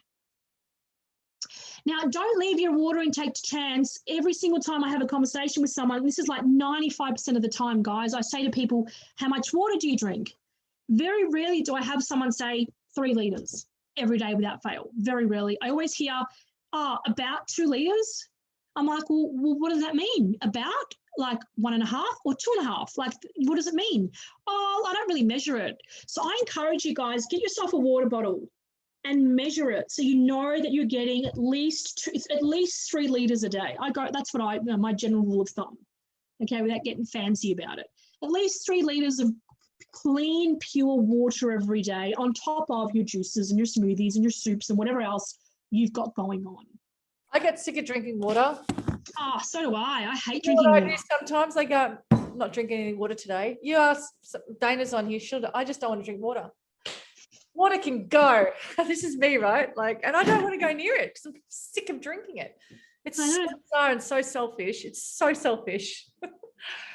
It's crazy what we do to ourselves. I'm the same. I hate drinking water. I'm like, for the love of God, I cannot drink another sip. Just go away. It's looking at me. I'm like, I don't want to drink anymore.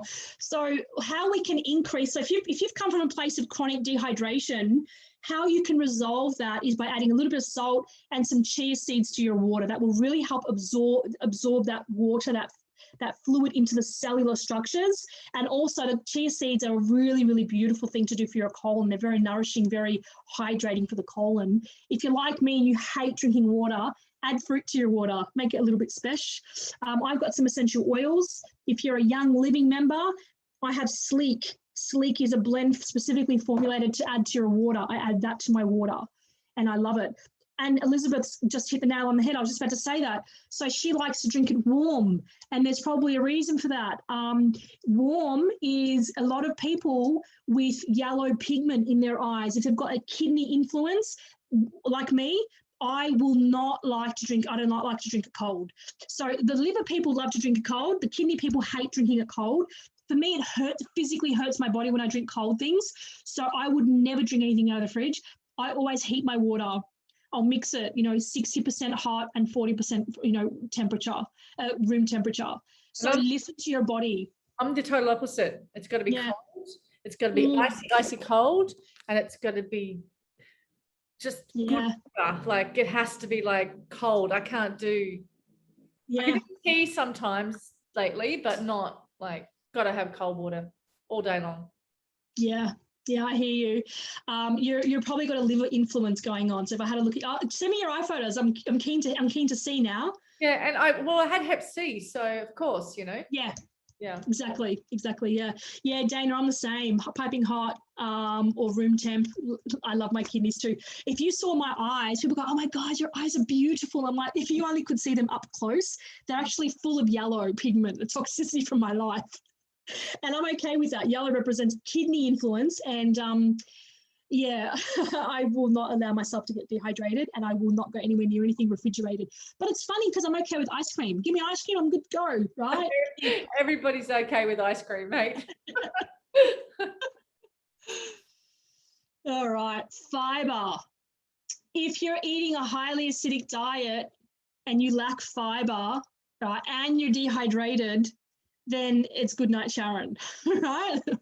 This is not a solution to your digestive health, guys. It really, really isn't. So you need good levels of fiber, soluble and insoluble. And there are some examples there just to kind of bring home this message. So the soluble fiber helps to draw water into our gut, which helps soften the stools and supports those regular bowel movements.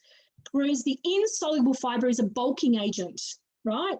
And when we do juice fasts, we don't have any bulking agents. And so that's why we can get lots of watery poos, right? So we need both. We need both to keep that colon flushing. What about soups? Soups are good because they will have both in them. Depending on the ingredients, they'll have both. Okay, great. Because it's not like you're cold pressing and the pulp goes one way. You're actually pulverizing the whole thing. Yeah. Okay. So it's and actually soups. I've got a lot of clients of mine that don't want to do fasting, and I would not encourage it anyway. But I do want to give their digestive systems a break, and so I will support them through smoothie fasting and soup fasting.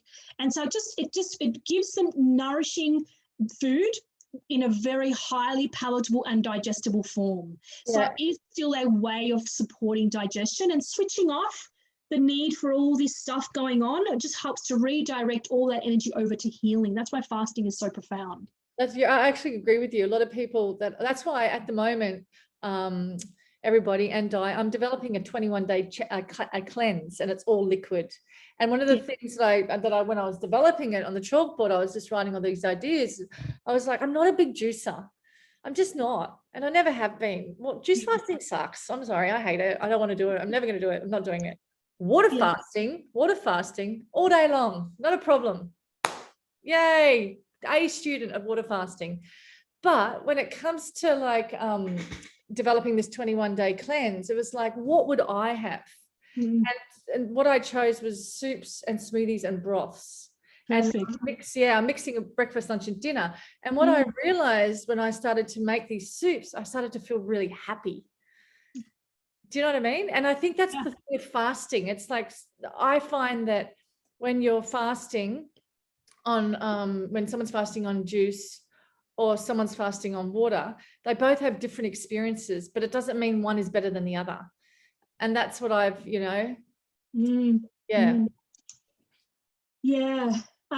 it's that's really interesting, because I share with people that unless you're loving what you're doing, it's not going to serve you. It's not sustainable. I would never go, well, you need to do 30 days of juice fasting when you're telling me you hate juice fasting. Why would I recommend that for you? So smoothie fasting, soup fasting, broth fasting is a beautiful way of nourishing the body, honoring the body, at the same time giving your digestive system a bit of a break. Okay. Colonics and enemas are a really great way to also help promote that waste elimination. So if you're not onto those yet, do some research for yourself. Colonics and enemas are like the home colonic. You can do them at home yourself. This is the kind of stuff that I will teach you in greater detail when you do if you decide to join me for the 6 weeks of Love Your Guts program. And regular parasite cleansing as well is really important. There's so many different tinctures and potions on the market these days that will just predominantly herbs, right? Clove and wormwood and cascara bark, and so many marshmallow roots, so many amazing ways to get rid of parasites in your system. I had a young kid come in to see me not long ago. He was only about 8 or 9 years old, and his neurologist had told him that he had this really, I can't remember the name that he gave it, some really chronic disease, and that he had to have some really horrible procedure done.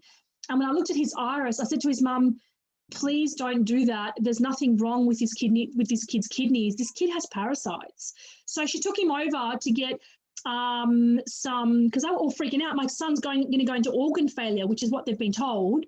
And she took him over to do some bioresonance scanning. And parasites had completely engulfed his organs and were causing havoc.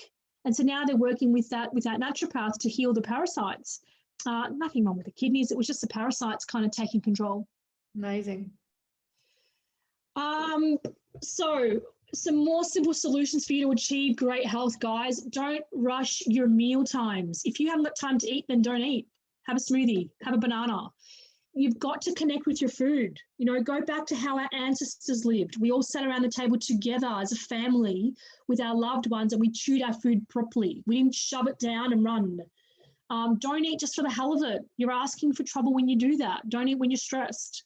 Listen to your body. If you're not hungry, don't eat. Don't eat.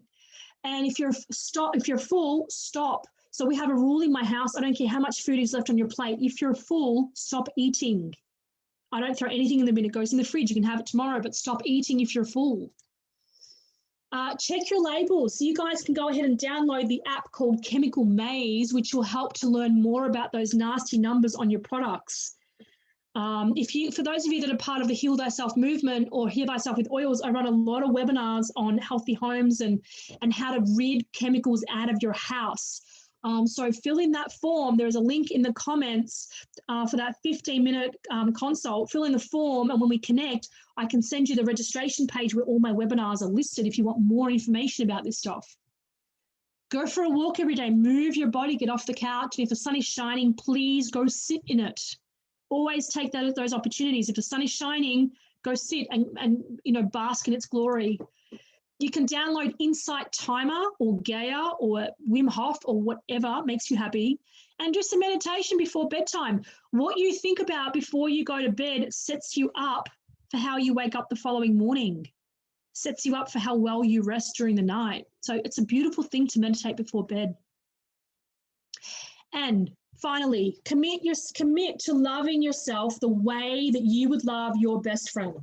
If your best friend knocked on the door and said, hey, I'm having a really shit day, you wouldn't say, well, look how fat you are and you've had so much shit food. Of course you're having a shit day. You would never say that to her. You would say, come in, honey, let me give you a hug. You're having a shit day? That's okay. You're allowed to have a shit day. And you'd hug her and you'd love her. So activate best friend mode when you're having a shit day. Be your own best friend. Commit to loving yourself the same way that each and every one of those people in your life receive love from you. That's so beautiful, Di. Thank you, honey. That's just a beautiful statement. Good on you. Thank you. Beautiful. That's so beautiful. I remember when I was a couple of years ago now, I was at my best friend's house in Sydney, and I was crying. I just broken up with my husband. I was like, I can't believe. And I was just going on about all the horrible things that had happened to me. And I was saying some really nasty things about myself. And she got up from that side of the table, and I was being really hard and nasty to myself. And she walked behind me and she put her arms around me. And she said, oh my God, will you please stop being so mean to my best friend? Yeah. Oh, that's beautiful. And we both cried. We just had a beautiful, and I'll never forget that moment, the moment that I learned how to activate best friend mode. And I'm like, because she lives in Sydney, I don't see her often, you know, to be able to do that for myself, to activate my own best friend mode, it's really precious. It really is precious. That's beautiful. Thanks for sharing that. Pleasure. All right, guys. So I just want to finish up. Thank you so much for your continued attention. I've managed to keep most of you to the end, which is fantastic. I really, truly hope that you've enjoyed tonight's content. I have loved presenting it, and I'm so grateful for you guys for being here. The Love Your Guts program, 6-week online group coaching program. The group dynamics are amazing because they bring us together with our brothers and sisters, and they connect us with our community. It's powerful stuff. They inspire each other as we heal. So what you get basically is an initial health assessment, which is done online. It does not include iridology, sclerology, but if that's something that you want, we can talk separately about that. It includes access to Chef's 14-day plant-based challenge, which for those of you who don't know about that challenge, it is a brilliant challenge that I've used with many of my clients to help them transition to a better way of living. It includes daily videos, shopping lists, meal plan, recipes. You don't have to think. All you have to do is nourish your body and enjoy. It also includes, so Chef's going to be a big part of this program. She's going to be doing 3 appearances along the way, supporting you guys as you delve into each week of education. It includes some materials. It includes a tub of some colon cleansing herbs, some alkaline greens. There is weekly support sessions, and then there are 4 education sessions along the way where I delve deeper into the content that I've covered tonight. You also get access to a private Facebook group where I will be there every day to support you guys along the way. That's awesome. And so along the way, this is what you're going to learn. You're going to learn how to reduce exposure to toxicity. We're going to assess and reduce your lifestyle. And we're going to assess and reduce the issues in your diet. We're going to get rid of all the shit that does not serve us. Then we're going to treat the burn. We're going to move into treating the damage. We're going to support our body to detox. We're going to talk about heavy metals. We're going to talk about other toxins, viruses, parasites. Week 3 is about rejuvenation. We're going to learn how to nourish our body. Okay, every single organ needs certain vitamins and nutrients to function, and they teach you how that works. And then the last education session is all about tying a big bow around the whole thing, strengthening and fortifying our system so we don't perpetually create this misery for ourselves. We're going to rebuild our gut microbiome, and we're going to introduce some information about immune health and lymphatic health. So all of that together is going to give you guys 6 weeks of an opportunity to implement all of these changes in a beautifully supported space, sacred space. And then at the end of the 6 weeks, you'll have what you need to just keep going. The program doesn't finish at the end of the 6 weeks, but I promise you that if you commit yourselves 100% to doing this, you will change your life, right? Like that guy that I spoke about earlier, 18 kilos in 6 weeks. 18 kilos, like this is crazy healing. So, you know, I believe so much in what I do, and I love what I do, and I'd love for you to do it with me. It's beautiful. So thank you so much. Thank you so much. Thanks, Marina. Yeah, it's so great. It's so interesting. I ate dinner while listening to you tonight. I popped around and held my computer, walking around listening, and what I felt was there's so much more to understanding the human body, you know, and there's just so much more to know. and especially when if you can look in the eyes, I'm blown away by that. That just blows me away every time I hear about it. Yeah, agreed. It's there is so much to know, and it can be a really enjoyable experience. It doesn't need to be hard work, and we don't need to rip that band-aid off overnight. It can be done in a really beautiful, supported, guided way, and it can be enjoyable. Otherwise, you're just not going to stick with it. Anything that's hard, us humans don't like hard things. Okay, so the 6-week program's fun. Beautiful. So if you'd like to be a part of it, the team has dropped in the link for the 15-minute consult. You can message me directly anytime, or if you want to schedule a session, reach out to me or fill in that link. I would love to connect with you. I would love to look at your iris and your sclera photos and share what they reveal about your health. I would love to have that done. Thank you very much. Yeah, so we'll talk offline about how we can get to my photos for you. Yeah, that's awesome. Thank you. Yeah. That's so cool. Okay, well, I'll see you in the group. I'll see you in the Facebook group. Yeah, and I'll see you all beautiful ladies in the group as well. I'm here. I'm filming at the moment and I'm doing all the things, but I'm so nourished by everyone's posts every day. It's really awesome. It's really awesome. And thank you for sitting back and listening to Di talk about all the things, iris and color and all of it. I really appreciate it. All of it. Yeah, exactly. Yeah, Yeah. Thank you guys so much for joining. Thanks, Dana. Thank you. Thanks, Steph. Thanks, Marina. Thank you, guys. I hope you all have an awesome night, and I hope to connect with you soon. Lots of love to everyone. Bye. All right. Bye, Chef. Bye.